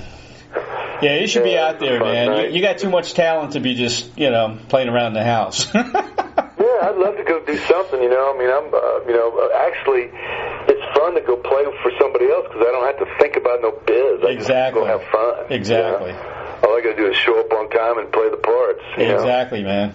Les, here's doing that. So. Here's your final two questions, okay? First of all, what was your first concert? The first concert, if you want to call it a concert, was in a band that we had here, a local, growing up band. I can't remember the name. I think we just called ourselves the Marjorie Avenue Bunch at the very beginning, and then it turned into something else. But our lead singer in our band, his mom had the drive-in theater that's right down the street from. Now it's a big Walmart complex, but back in the day, it was a drive-in theater, and we used to rehearse in the concession stand during the day. Huh. And one day, this guy kind of scared us. He says, "Hey," it was like we turned around. What? He says, "How'd y'all like to make $5 each doing that in front of my trailer sales out on 92 over here?" so this guy had a trailer sales business out on Highway 92 right there, and he wanted us to come and set up in front of it and kind of play so we would attract people to come into his trailer sales. Yeah. So that was the first gig I ever did that I made $5. $5. And you can actually go to my website, lesdudek.com, and you can go to the gallery and you can see there's a picture of it. Yeah, I saw pictures of you. An old Silvertone guitar that looks like an old black Gretsch, but it's actually a Silvertone that my mom gave me for Christmas. Yeah, I think your mom and dad are on the site too, right? I think I saw your mom and dad. Yeah, my mom and dad. I got some old pictures on there. Yeah, very cool. I haven't added any more pictures. I just recently updated it so you could actually even bring it up on your phone now. Mm-hmm. So, but it's I kind of organized all the credits and everything for the each album, so it's really easy to read, But check it out, lesdudek.com, and plus they can order the 3 CDs that I own all the rights to are on there through CD Baby too. So see if Cher's going on tour anytime soon. It's been a while. That? See if Cher's going on tour anytime soon. Make him play guitar with Cher's band or something. I think I'm going to pass on that one, Ray. Yeah. That's history, huh? Thought, but no, I think I've done enough of that. Okay, all right. I would rather go out with somebody that's really she's more of a novelty thing, as far as players go. Or I don't know, maybe that's a bad way of saying it. It's more like a show girl, a show person. She has a set show and this and that. Whereas I want to go out with a band. You know what I mean? Right. I'd rather go out with somebody like Journey or something, or Boston, or one of those kind of bands. Yeah. Or Little Feat even. There was a time when I was offered. It seemed like every time somebody died, I was offered a gig. Like the first one was when I did the Allman Brothers thing, but I wasn't. When Dwayne died, but it wasn't like I was asked to be in the band. I was just, I recorded with him. But then the next time that happened was when the guy from Chicago died. The guitar player. Lamb called me up, talked to Bruce Bodnick at the studio, offered me the gig with Chicago, and Bruce turned it down for me because we were right in the middle of the Say No More album. And then the next time that happened was when Lil George died, and I got the offer to be in Little Feat, but I was doing the DFK thing. Yeah. But and then like I said, Marshall Tucker offered me a gig. There's been Bob Dylan wanted me to play in his band. I got a picture of Bob and I on the wall where he was romancing me. And that was also during the Say No More album. Bob wanted me to. I said, Bob, I'll record with you, but I couldn't tour with him, so that didn't happen. But no, I just. You had your offers. You definitely had your offers out there. Wow, that's incredible. What happened to all those offers, man? And then after that, a lot of people have either just stopped touring or they died. Right. And then Live Nation took over everything. It's like that's what kind of makes it hard for guys like Travers and Derringer and myself, is because we're not the A ticket sellers. It seems like the Live Nation, they want to gather up all the big ticket sellers and just milk them for all they can. Yeah. And what happens when none of those guys are going to tour anymore? Yeah. So I'm still here. I'm ready to go tour. Maybe you also need to go with Ringo's All-Star Band. That'd be a nice gig, Yeah, well, I mean, I think that's the thing where you got to have a big enough hit to play with Ringo. Yeah, I guess so. Yeah, but I guess you're right. It's that kind of thing. I know Lukather plays with him a lot. A lot, yeah. And I know Derringer told me, he played with him. Yeah, Greg Raleigh played with him. Yeah. Yeah, so I would do it. Are you kidding? I mean, I'd love to go. First of all, I'd just love to meet Ringo, Yeah. And play. I mean, I know Joe Walsh real well, so I know he's I guess they're brother-in-laws, Yeah, I just had. But I mean, I'm just sitting here. If you know of anybody, to say, hey, Les Dudek's hanging out. I will.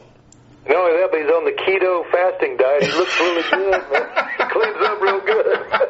I'll keep you informed, man. I put people together. I actually do that because, well, like you said, people don't talk to each other for a long time, and I talk to them all the time, so. And people think that I'm just doing my own thing and I don't want anything to do with anybody else. Right. That's just not true. Yeah. I'd love to go work with some other. Okay. I'll be on the lookout for you. And it's like I said, it's fun. Sometimes it's even more fun to just not have the responsibility and just be able to go out and play. Yeah, exactly. I love that. So how about like I said, people don't realize that I probably would go out with them. Have you talked to Henry for a while, Henry Paul? No, I mean, I haven't talked to Henry, but I don't know what he's doing. Well, they're out there. The Outlaws are still out there. Yeah, well, I mean, I'm not hard to find. I got a website out there. Sure. I'm all ears. And since I haven't been touring a lot, my ears are good. I know a lot of guys like Huey Lewis is having really problems with his ears right now. Yeah, that's a shame. I mean, I love Huey, man. It's like, I knew Huey back when he was in Clover, really? Him and John McPhee, like when, in fact, I did an Annie Greensprings Peach Creek wine commercial with Boz Boz Scaggs, John McPhee, and the Pointer Sisters. Jeez. back in the 70s, you know. Yeah, John's a good musician. He's a real good musician. Who? John McPhee. He's a good musician. Oh God, he's great. Are you kidding? Yeah, nice guy. He plays the fiddle, he plays the steel, he plays guitar. He's just a great all-around player. Exactly. You know, and it's great for the Doobie Brothers. Perfect for the Doobies. Yeah.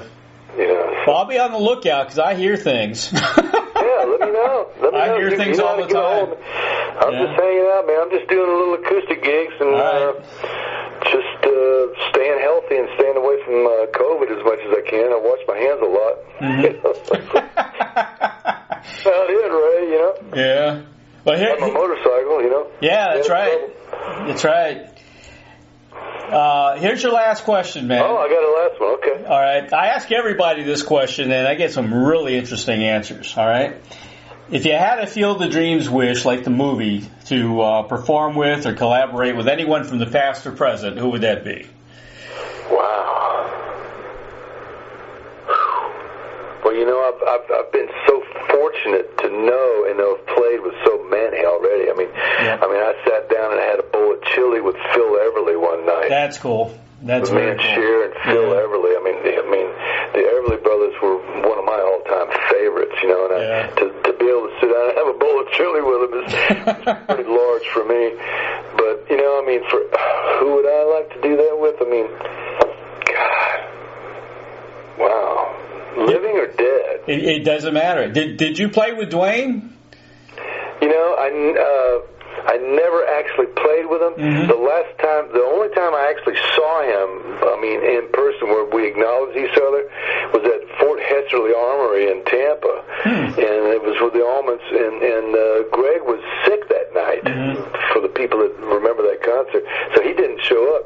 But Dwayne showed up early, and I was there with Peter Celeste, the guy that knew Dickey, my keyboard player, right? And from Power that we had, and we were backstage, and Dwayne was standing over there, and he was kind of anxious, you know, and he was kind of hanging around, and he kept looking over at me, staring at me like, I know you from somewhere, you know. It gave me that kind of a look, you know. Yeah. And of course, I knew who he was, you know, but he was trying to place me, and we never actually talked. We never talked, but he looked at me up and down like, man, I know you. You know, and he did. I mean, I'm sure he probably saw me playing at Daytona with the numerous bands that I played with, you know, and plus we knew a lot of bands. We used to go to Lipa Music Center in Gainesville, you know, the same stops, you know, the same clubs, the same music stores, you know. So you know, like, so inadvertently we kind of knew each other, but we never actually talked, you know. But you know, I don't know. You know, it's like that would have been a good one. But what if I ended up with Dwayne? Yeah, that would have been interesting. Exactly. But God. You know, I mean, I got, you know, I was hired. Little Richard hired me, and I quit the same day. Really? Yeah, I was actually going to play with Little Richard. Why'd you quit? That's a whole other story, man. We're going to have to do a part 2, I guess, you know, because, yeah, that was a strange thing, but, see, you know. Why'd you quit with Little Richard? Pardon me? Why'd you quit? Well, I was hired and quit the same day. It was almost like the Journey thing, you know? Yeah. It was just, you know, the guy I was replacing, he was the only white guy in the band, you know, and it was one of those kind of things where in Richard's show, everybody was black except for the guitar player, and they had 4 guitar players, okay? It really wasn't like he needed another guitar player, but he had to have a white one because that was the guy that he picked on.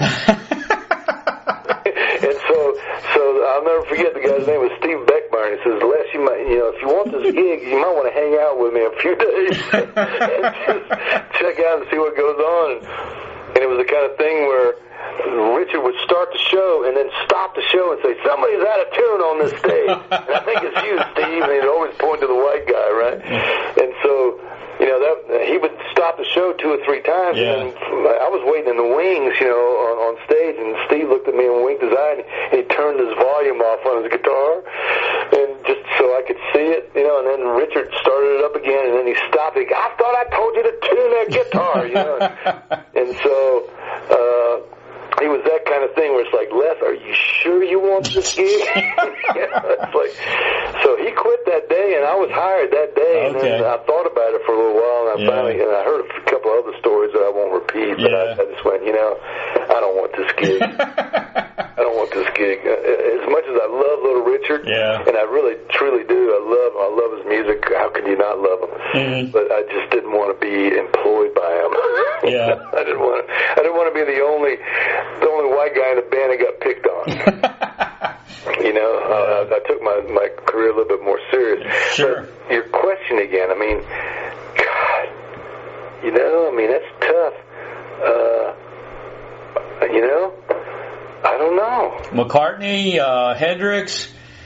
No, not really. I mean, you know, Hendrix played for Little Richard, you know. Yeah, that's right. Yeah. And, you know, I mean, I love Hendrix, but, you know, he was better, I thought, in the studio. I never saw him live, but it was pretty, I don't know, some of the live stuff was kind of sloppy in some ways. I know there's going to be a lot of Hendrix people that are going to throw darts at me now, but I always liked his records. You know, I don't know.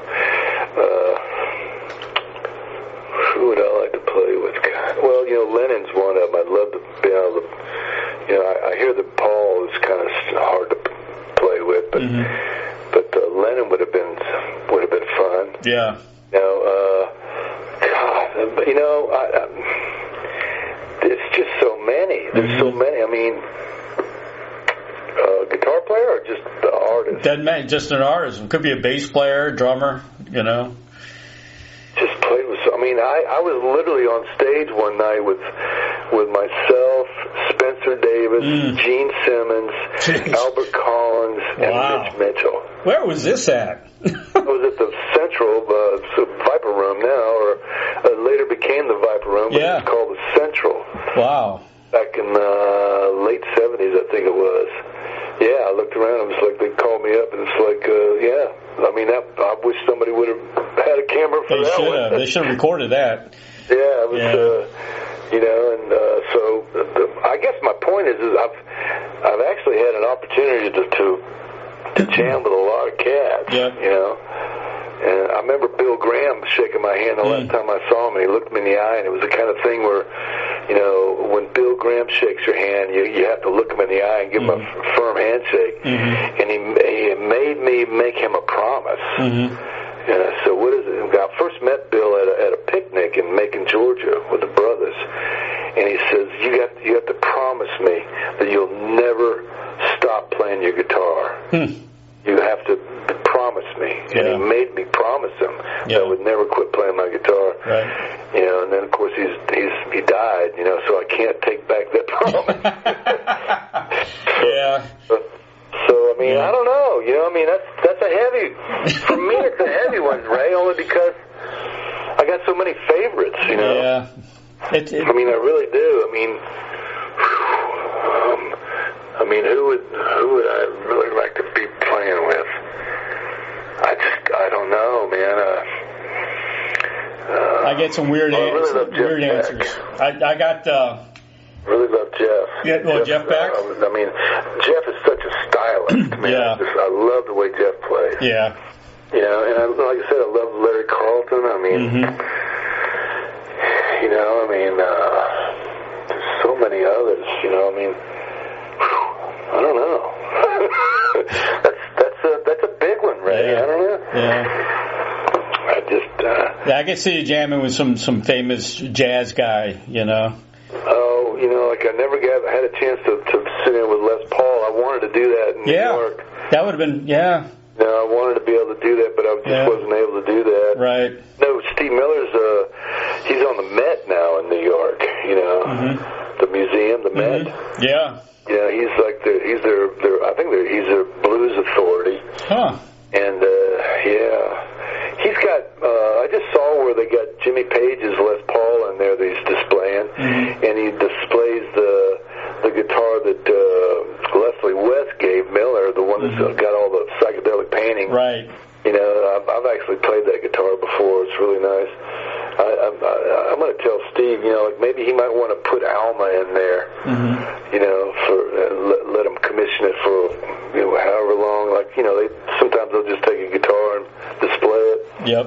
And that's because Alma, that's the one that's in the book that I used on Ramblin Man, and it's been on it's been on Stevie Nicks albums, Cher, Allman Brothers, Boz Scaggs, Steve Miller. I've played it on all my records, so I might do that, or see if Steve wants to do that. But I don't know, man. I mean, one of them was Steve Miller. I mean, but I got that dream came true. I mean, I was able to play with Steve. I mean, I loved Steve's stuff before I ever met him.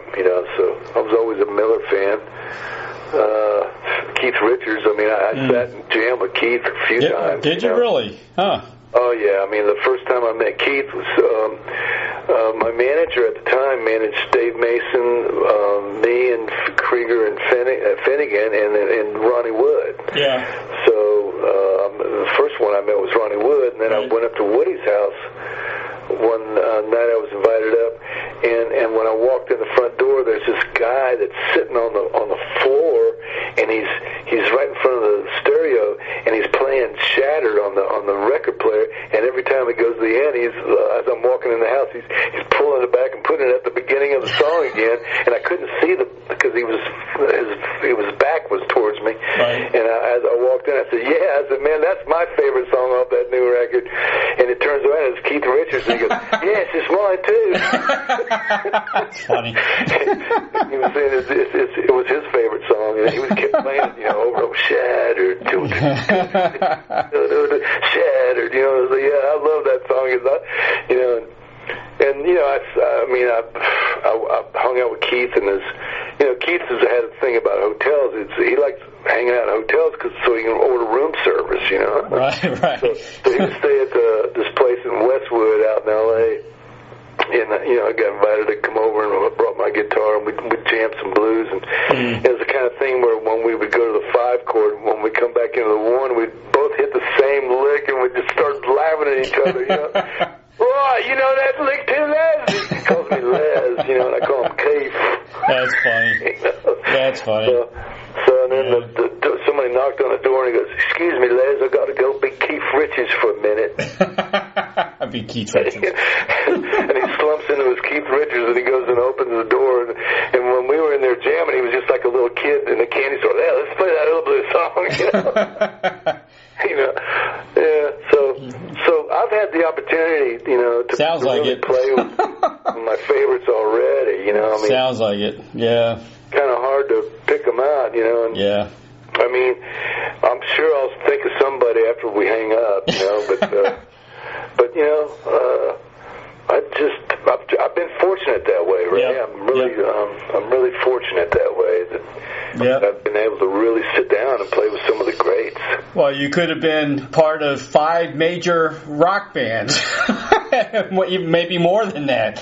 Yeah, Dylan, Journey. I had to turn down, and this was back in the 70s. Yeah.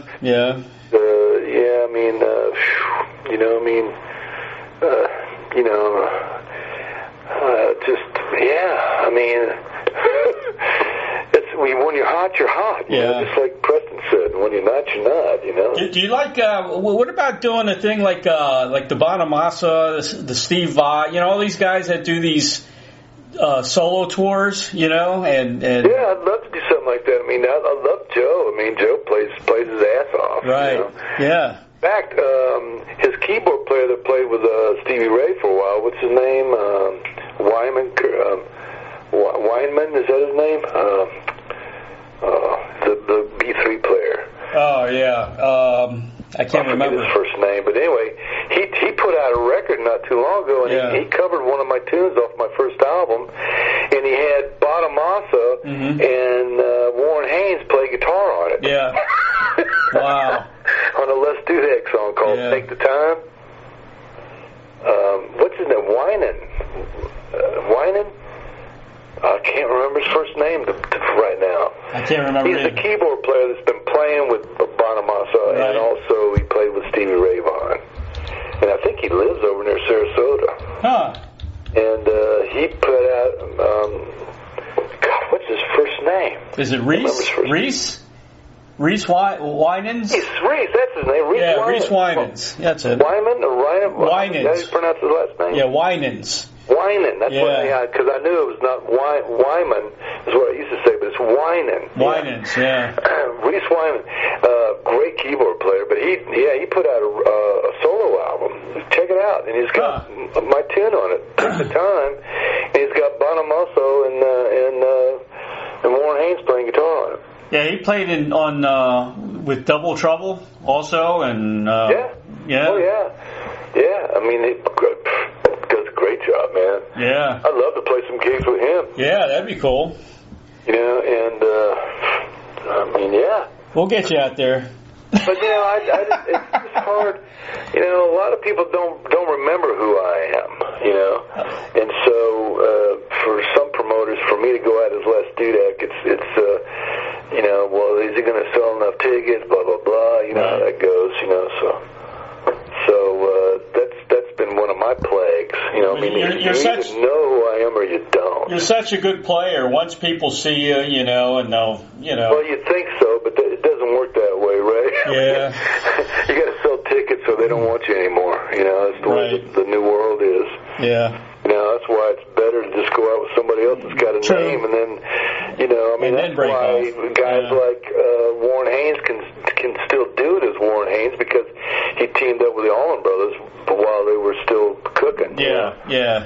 And so he got his name out. So, I mean, if I went out with somebody that was hot and I could go out and play and get my name back out there again, maybe I could go out as Les Dudek again. I mean, I only got 8 albums out, So, it'd be nice to be able to do that. But in the meantime, it doesn't hurt my feelings to go out with somebody else. Yeah. Because I've done that before, too. Well, how do guys like Bonamassa do it then? I mean, he started out, he wasn't in a band or anything. I think he's got a guy with deep pockets. Yeah, is that what it is? Yeah, that's the other way of doing it. You have to buy your way on some of these tours. Yeah. Okay. And then once you reach a certain level, then you're back in the chips. Yeah. And you're back selling tickets. Right. But I think the guy I think his manager or one of those guys that he's with, it's like a partnership thing, to where, and he's certainly worthy of being out there because he's a great player and a great singer and stuff, So he was fortunate enough to get somebody that backed him. Mm-hmm. Because record companies don't do it anymore. I mean, that's what you had record companies for, was to back you, spend the money on advertising and all that. I just don't have the money to do that. Yeah. Yeah.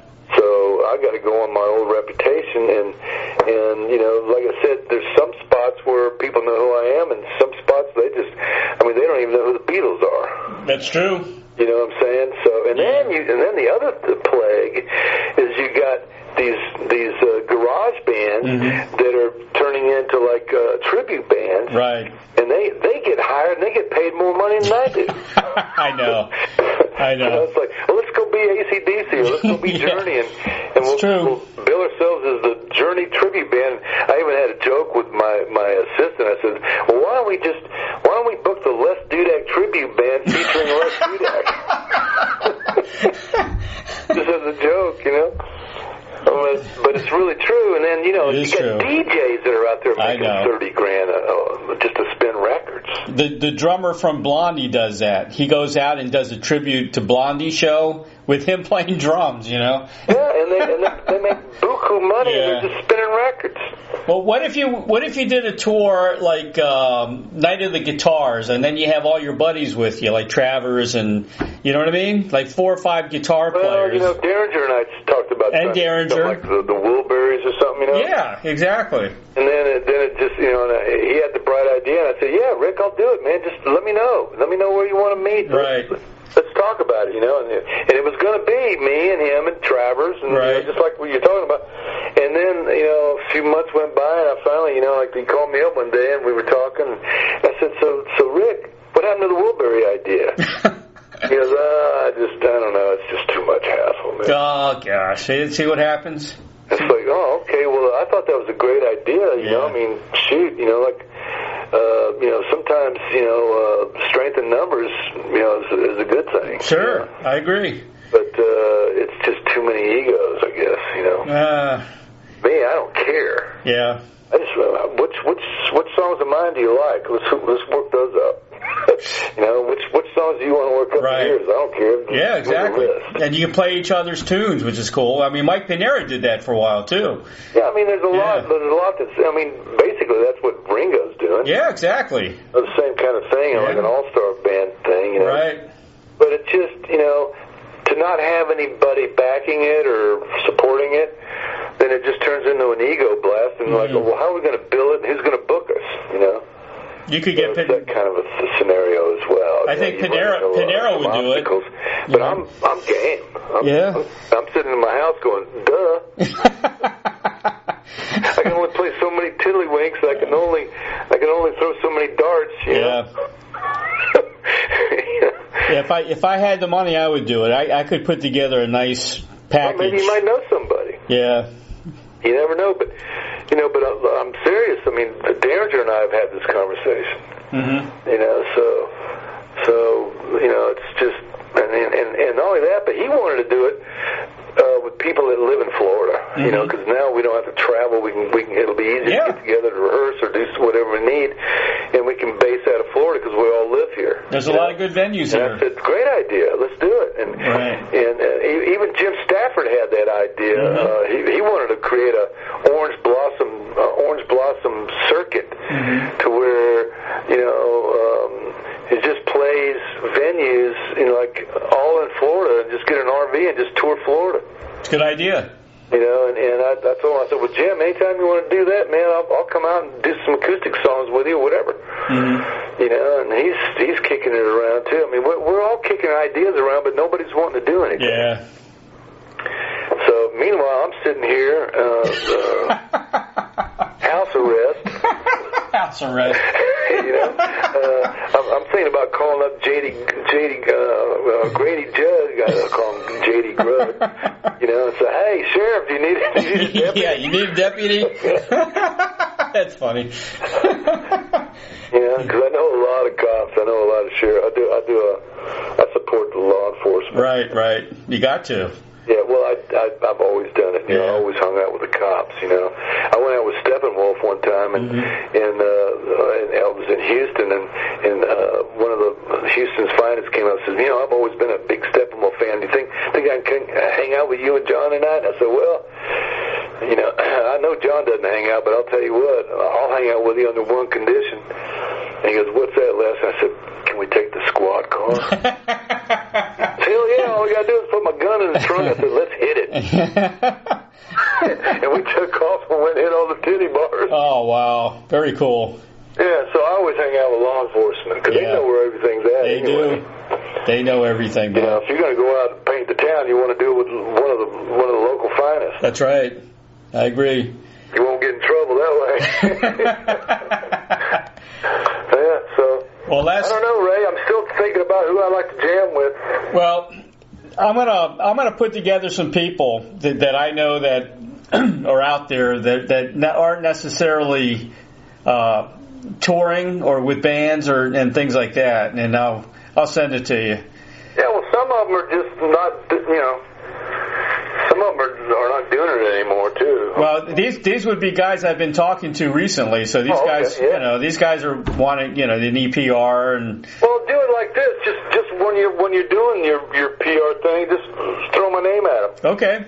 I will. Do it like that and just see if there's any interest. I'll do that. That's the only way to do it. I mean, if I cold call somebody, they're going to go, who?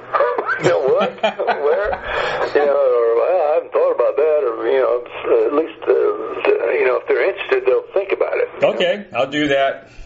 Or maybe there's a promoter that decides he wants to do a guitar slinger. Well, I've actually put bands to mention them to promoters, and they put them in their venue. So that's not a problem, Yeah, and, I mean, there's a lot of great small theaters around the country. There is. That would, I think, it would be great to have a little guitar slinger tour. Yeah. I mean, if a guy like Travers, Derringer, and Dudek, and maybe a few more, maybe Mike Panero, whoever else, like can't put together one rhythm section and go out and do a guitar slinger tour and sell tickets. I don't know what can. I know a bunch of drummers. I know Corky Lang.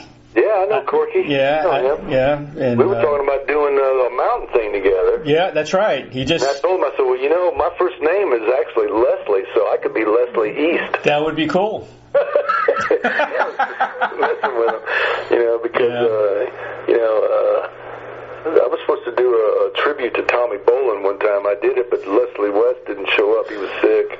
I got a big poster with me and Derringer and Travers and Glenn Hughes. Leslie West was supposed to be there, but we talked for about 3 hours one night, Corky and I was saying, man, I said, yeah, we should do something. You can just bill me as Leslie East instead of Leslie West.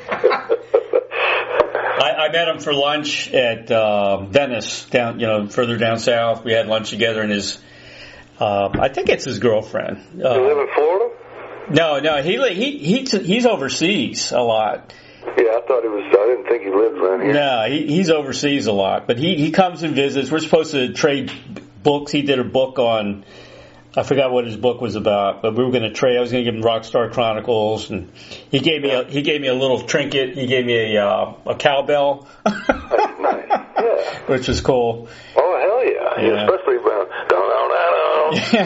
yeah, exactly. I mean, you can't miss that cowbell. No. And that sound that Leslie got on his guitar, man, he was incredible. Audacious. Yeah, he was good. He had a good tone. Yeah. But I know there's a couple of AC/DC guys lives down around Sarasota, I think. Or they did. Yeah, the lead singer. Yep, and then Robin Zander from Cheap Trick over near Clearwater, I thought. Yep, guy from Aerosmith, guitar, what's his name? My buddy Fran Sheehan from Boston lives about 2 miles from me. He's got a house. Really? Right here. It's a winter house. Joe Perry. House I was thinking about Joe Perry. In Boston, but he comes down for the winter. Well, Rick used to live here. I think he moved. He used to live. Rick Derringer. He used to live in Bradenton. Oh, Rick lives here. He's got two places. He's got one over near Ormond, and he's got one near Sarasota. Okay. So he bops from coast to coast. I see him every now and then. Yeah, I saw him in Macy's one day. him and Jenda. Yeah, Jenda. Yeah. And they give me a jingle every now and then, stir it up. What's going on, Les? I don't know. You tell me, guys. I'm still waiting on the Wilbury thing. so him and and then Travers. I don't see him that often. Yeah. I just talked to Travers. Gary Moffitt from 38. He's over in Orlando, and Jerry Riggs. Jerry's a great player. Man, I took him to Denmark with me once. Really? Yeah, Jerry Riggs. He's with 38 Special now. Which is, he deserves that gig because he's never been with anybody big, and he's just a smoking great guitar player. Yeah. And such a great guy to work with too. Just even mannered. Just a pleasure to work with. But there's some great players. Carmine lives in Florida, down near Miami. Mark Stein. I got Mark Stein the gig with Dave Mason back in L.A. when Finnegan came and played with us with DFK. So he's down there. I got another friend that played with what's his name, Joey Z, that played with Dr. Hook. He lives over on that coast. Was he like kind of near Stewart, that area? Yeah, I'm surprised when Finnegan passed away. I had him on the show. He's a great guy. Oh man, that was a blow. That surprised me. Really, that was a blow. Huh? That was a hell of a band, dude. DFK was a smoking band. Yeah. We should have took off, but just a lot of business. We did a tour. We spent with Columbia Records. We spent far too much money touring with Kansas in 1978, promoting each of our solo albums that just came out. Yeah.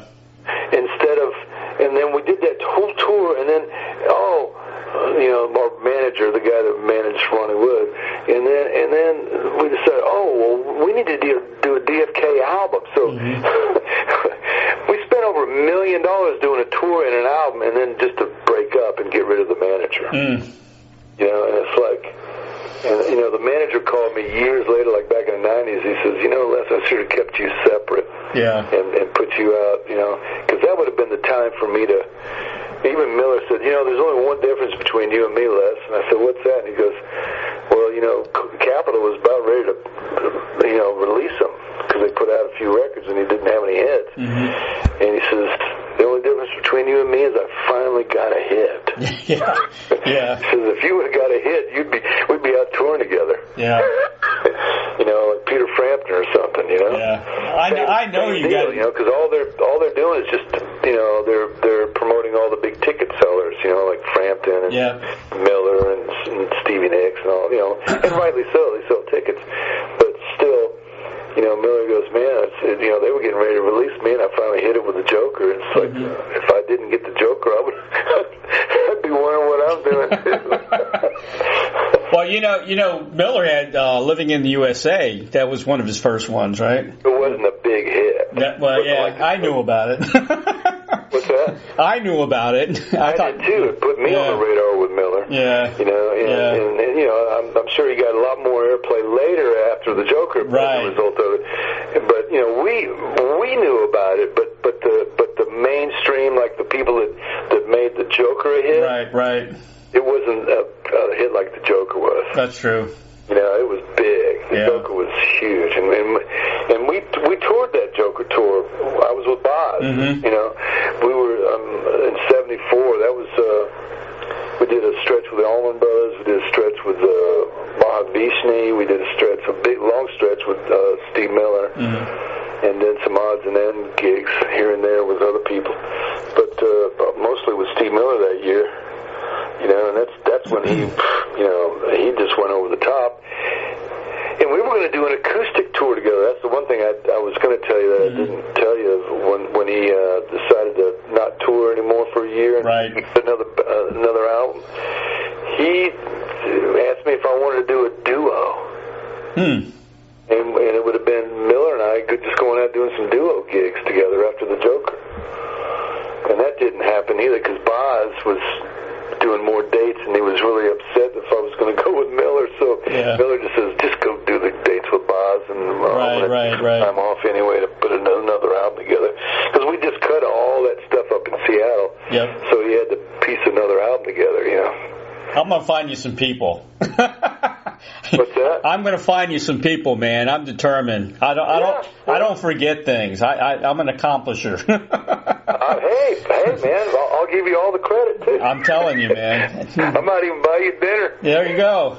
And a social water. And a social water. Yeah, I'd love to, man. I'm just out of the loop, you know. You know what was a rock to me? What could have been a classic rock hit was Take 415 on your last album. What was it? Take 415. Oh, what is that? That's from your last album. The latest album you put out. What's the title though? That's the title. Take 415. It was on what? On my track? Yeah, from Delta Breeze. No, I don't have anything called Take 14. You sure about that? Positive. It's after Trouble with the Law. It was track number 10. Oh, you mean These Are the Good Old Days? What? No, the one before that, wasn't it? Trouble with the Law? No, what did you say? What was after Trouble with the Law? Wait a minute, I'm looking. Okay. I'm trying to pull this out here. Hold on a second. Take My Money. Oh, was it Take My Money? No. Oh, and then after Trouble with the Law, it was called Take. Just Take? The rocker. Yeah, the rock. Okay, that's it. It's like it almost sounds like an old L.A. hit. Right. It's like something funny in the air tonight. Something wicked that ain't just right. Putting moves on innocence, spreading lies and discontent. That's it. Who's gonna save you now? Who's gonna show you how? Is that the one? That's it. You know, I said 4:15 because that was the time on the track. No, I knew that's why, but I didn't know what 4:15 was. Maybe I should have, but no. I just know it as the title. No, that was a rock. That was the last song. Sounded like a classic rock hit. You know, it really did. You know, and it was like some kind of hit that would have been out of the 80s or something. Yeah, right. You know, and in fact, you know, when I was trying to get another deal, you know, after I left Columbia Records, I went over to Capitol and I was talking to the head A&R guy there, and I played him some tunes, you know, and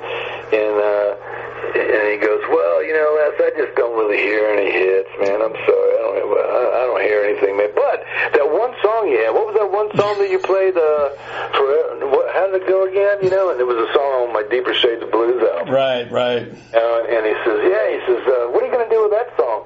And I said, well, you know, the reason why I'm talking to you right now is I'm trying to put out another record. You know, it's like I'm going to use that to put on my next record. You know, and he goes, yeah. Well, he says, you know, I could. You know, he was trying to get that song. It's called. You check it out again. It's called. Let's see, what is it? Maybe Forever. Better hold on to me tonight. Whatever will be all right. Maybe forever through the lonely nights. You know, check that out. He was trying to get that song off of me for Billy Squier. Really? For Billy Squier, huh? He says, yeah, I don't really hear any hits, Les, but hey, that one song you got there, you know. So I said, oh, so you don't hear any hits for me, but you hear a hit for Billy Squier. Yeah, exactly. Hey, if it makes you money, you know. At the time, I should have let him do it. You know, it's like when Boz wanted to do, well, Miller wanted to do Sacrifice and for my first album, and then he, you know, it ended up on the Book of Dreams album. I let Miller do it, and then when Boz was producing my first album, when he heard Each Morning, he says, you know, I'd like to put that on my next record. Well, I said, well, damn, Boz, I mean, Miller wants to do one of my songs, now you want to do one of my songs? I'm only got how many songs, you know? Of course, I was young then and didn't think about it, but of course, you know, Boz's next album was Silk Degrees, okay? So, yeah, that's a big if I would have let him do that song, I would have been buying some real estate. But so it's the same thing with that Billy Squier deal. It's like I should have just, you know, I was still young and trying to get something going on, and I just missed that opportunity. But it struck me funny how I don't hear any hits for you, but I hear a hit there from Billy Squier. Exactly. And we already got him signed, you know. So we, you know, in other words, they didn't want to sign any new ones. They were just trying to find songs for the ones that were already on their label, you know. But the only way to make money is to sell out nowadays. You know, you gotta team up with what's on the commercial radio. You know, or somebody from that. It's so much selling out. It's just you just have to have a good opportunity come around. You know. Yeah. And as far as letting somebody else do one of my tunes, I mean, no, I don't care. Go ahead. Right. Just don't forget to call up ASCAP and let them know who wrote it. Yeah, exactly. Because otherwise my lawyer will be calling you up. You know? Well, you know, some of these rappers could use some of your, you know, as those, you know how they crossfade over? Yeah, I wouldn't care. Yeah. You could do the, oh,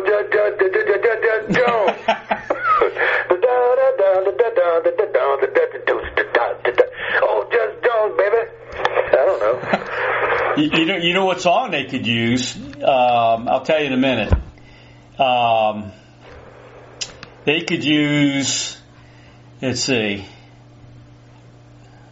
Shoot. Well, you know, Old Judge Jones. Is that your biggest hit? You think? That's the one I got the most air. Yeah, that's a great song, man. That's a great tune. I got some other tunes on my previous 3 records that I own all the rights to. How about how do you pray? Is it Jayla Bamboozle? That could be a hit, you know, with the. That's a rapping tune. I woke exactly. up in a jail cell made of bamboo. Put it out there. Just as a convicted fool with a drunken wino from last night's wine. A bug-eyed named Sam, still doing time. I wish I had an answer for this place I'm in. Spent many years watching tears passing by my chin. Well, you ask me, am I sorry? But what have I done? You got the wrong man, 'cause the right man's on the run. That's a great song. Yeah, bamboo.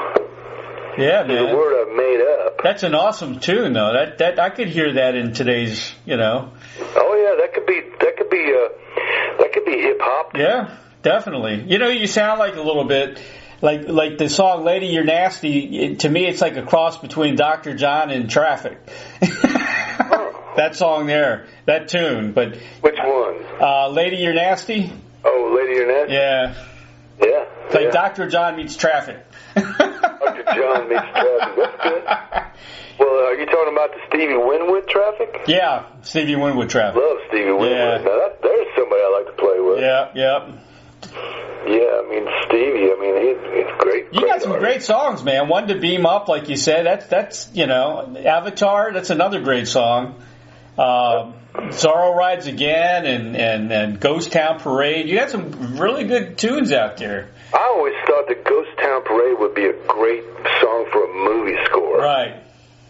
You know, and I actually do it acoustically, and it goes over really well just with an acoustic guitar. Mm-hmm. Who's your? You got orchestrated. You got good management and good PR. You think? I'm sorry. You got good management and PR. I mean, helping you out. Do I? No, I don't. You don't? Really don't. Huh. I don't have an agent. Don't have a manager. I got a my girl Sherry that right whenever she can. Yeah. She kind of acts as a buffer for me a little bit. Right. She got me this interview. Right. Yeah. So Sherry, does what she can, but she's. She'll be the first to tell you she's not an agent. She's not a manager. She just tries to help. But no, I've tried to get an agent. I've shopped around. I don't even get a call back. It's weird. Well, on the sly, I'll just see what I can do quietly. Yeah. And if something works out, then we'll talk about it. Sometimes word of mouth is what exactly where it happens. Exactly. And I'm good at that. Somebody talking about, hey, have you considered this? It's like that's how things start to happen. I put a lot of people together. I mean, like Cherie Curry from the Runaways. I put her with Susie Quattro. They haven't met each other, and I put them together. And do you play golf? I play some golf. Yeah. Yeah, we should play some golf. I do play some golf. Yeah, you should play with Alice Cooper.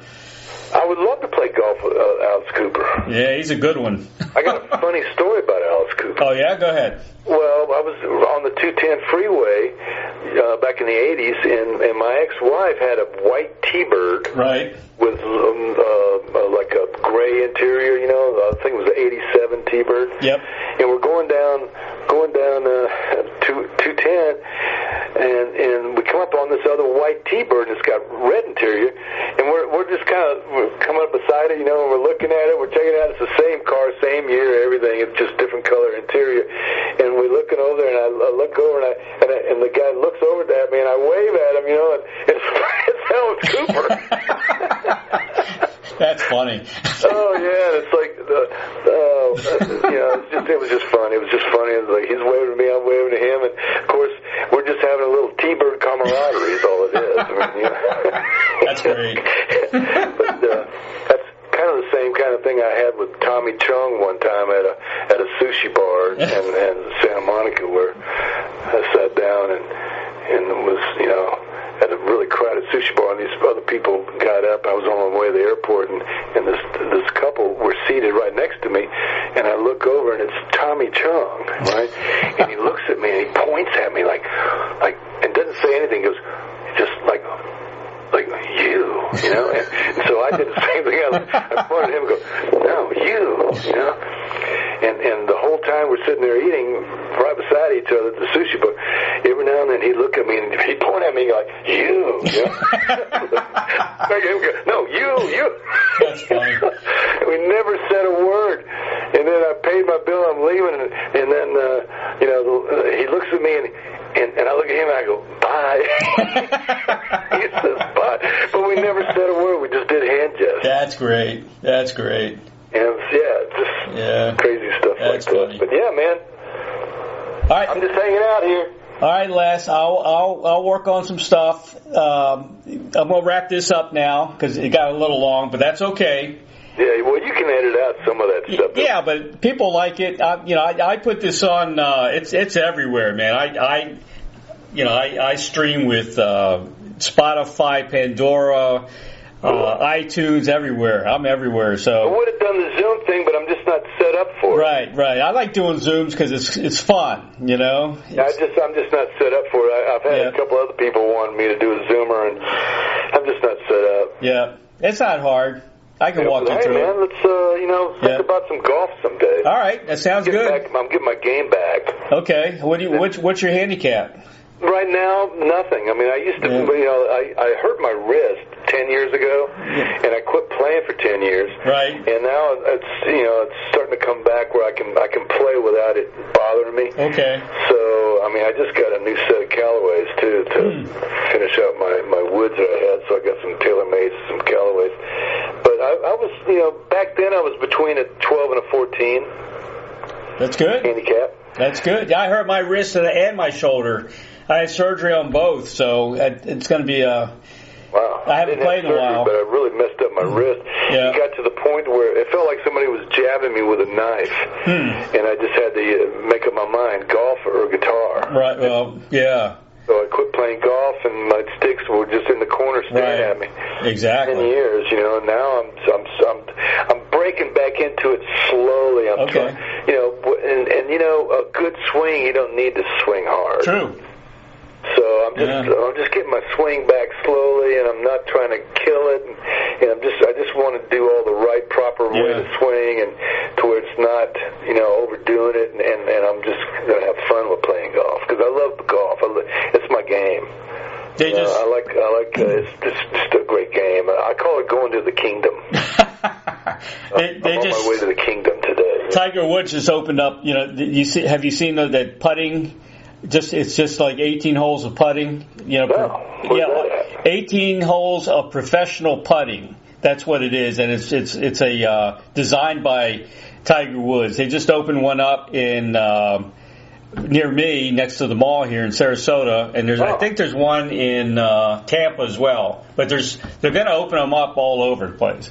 So instead of a kiddie golf, it's a real one, an actual green. Exactly. It's like Dickey Betts. He's got 2 par 3s in front of his house. Oh, and in front of his house, really? In front of his house, you take a pitching wedge, or whatever, and you pitch down to one green. You play that one, and then you pitch back to the other green. Oh, very cool. So it's really great for your short game. Yeah. To have 2 holes like that set up. Yep. I got to get out and practice a little bit before I play you, though. That's why he hits in the 70s. It's like it's like they say. You drive for show and you putt for dough. Yeah, exactly. Your short games is the most important, but as long as you can get down the fairway. Well, I'm good getting there, but my putting is not very good for some reason. I don't know why, but I got to practice on that. Practice, man. Yeah. Practice makes perfect. Those guys, they make it look easy, but man, they really hit a lot of balls to get that good. They do. They do. I mean, they're just, they make it look so simple, and it really is. Yep. You just got to find that good sweet spot in your swing, and just don't overthink it. Yep. Just get the really good basics down, and go with that until you're hitting it crisp. Exactly. Yeah, I agree, man. I play with my son every once in a while. He loves to play golf. Cool. Well, we'll tee it up, man. That sounds good, man. All right, brother. We'll have some social waters. I want to say very special thanks to Sherry Peck, got to mention that, of Eflat Productions for arranging this interview with Les Dudek. And you can purchase Les's most recent album, Delta Breeze, at Amazon.com. It's available now. I'll give it 5 stars. I think it's a great album. Cool. And contact Les on www.lesdudek.com. Facebook. You're also on Facebook. Are you on Instagram? No, I don't do Instagram or that Twitter stuff. Oh, Twitter, yeah. I couldn't find you there. In fact, I don't even really, Sherry does the Facebook stuff mostly, but... Yep. And you got a couple of... People know where we're at. You got a couple of gigs coming up, right? You got Winter Haven, and you're at the Villages. I got the Dairy Down on the 25th of this month. Grant Parsons Dairy Down in Winter Haven, Florida. And then I got the Villages. These are both acoustic gigs. Oh, okay. And the Villages is it's called City Fire. There's 2 of them there, so you got to find out which one it is. Okay. That's October the 15th, and those are acoustic gigs.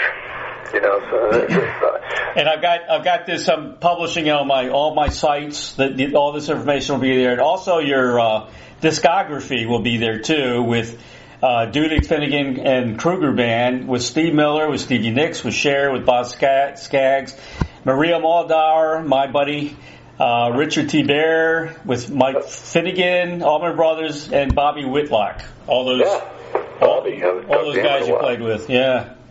Very cool. I know he's out there still beating it up. Yeah, exactly.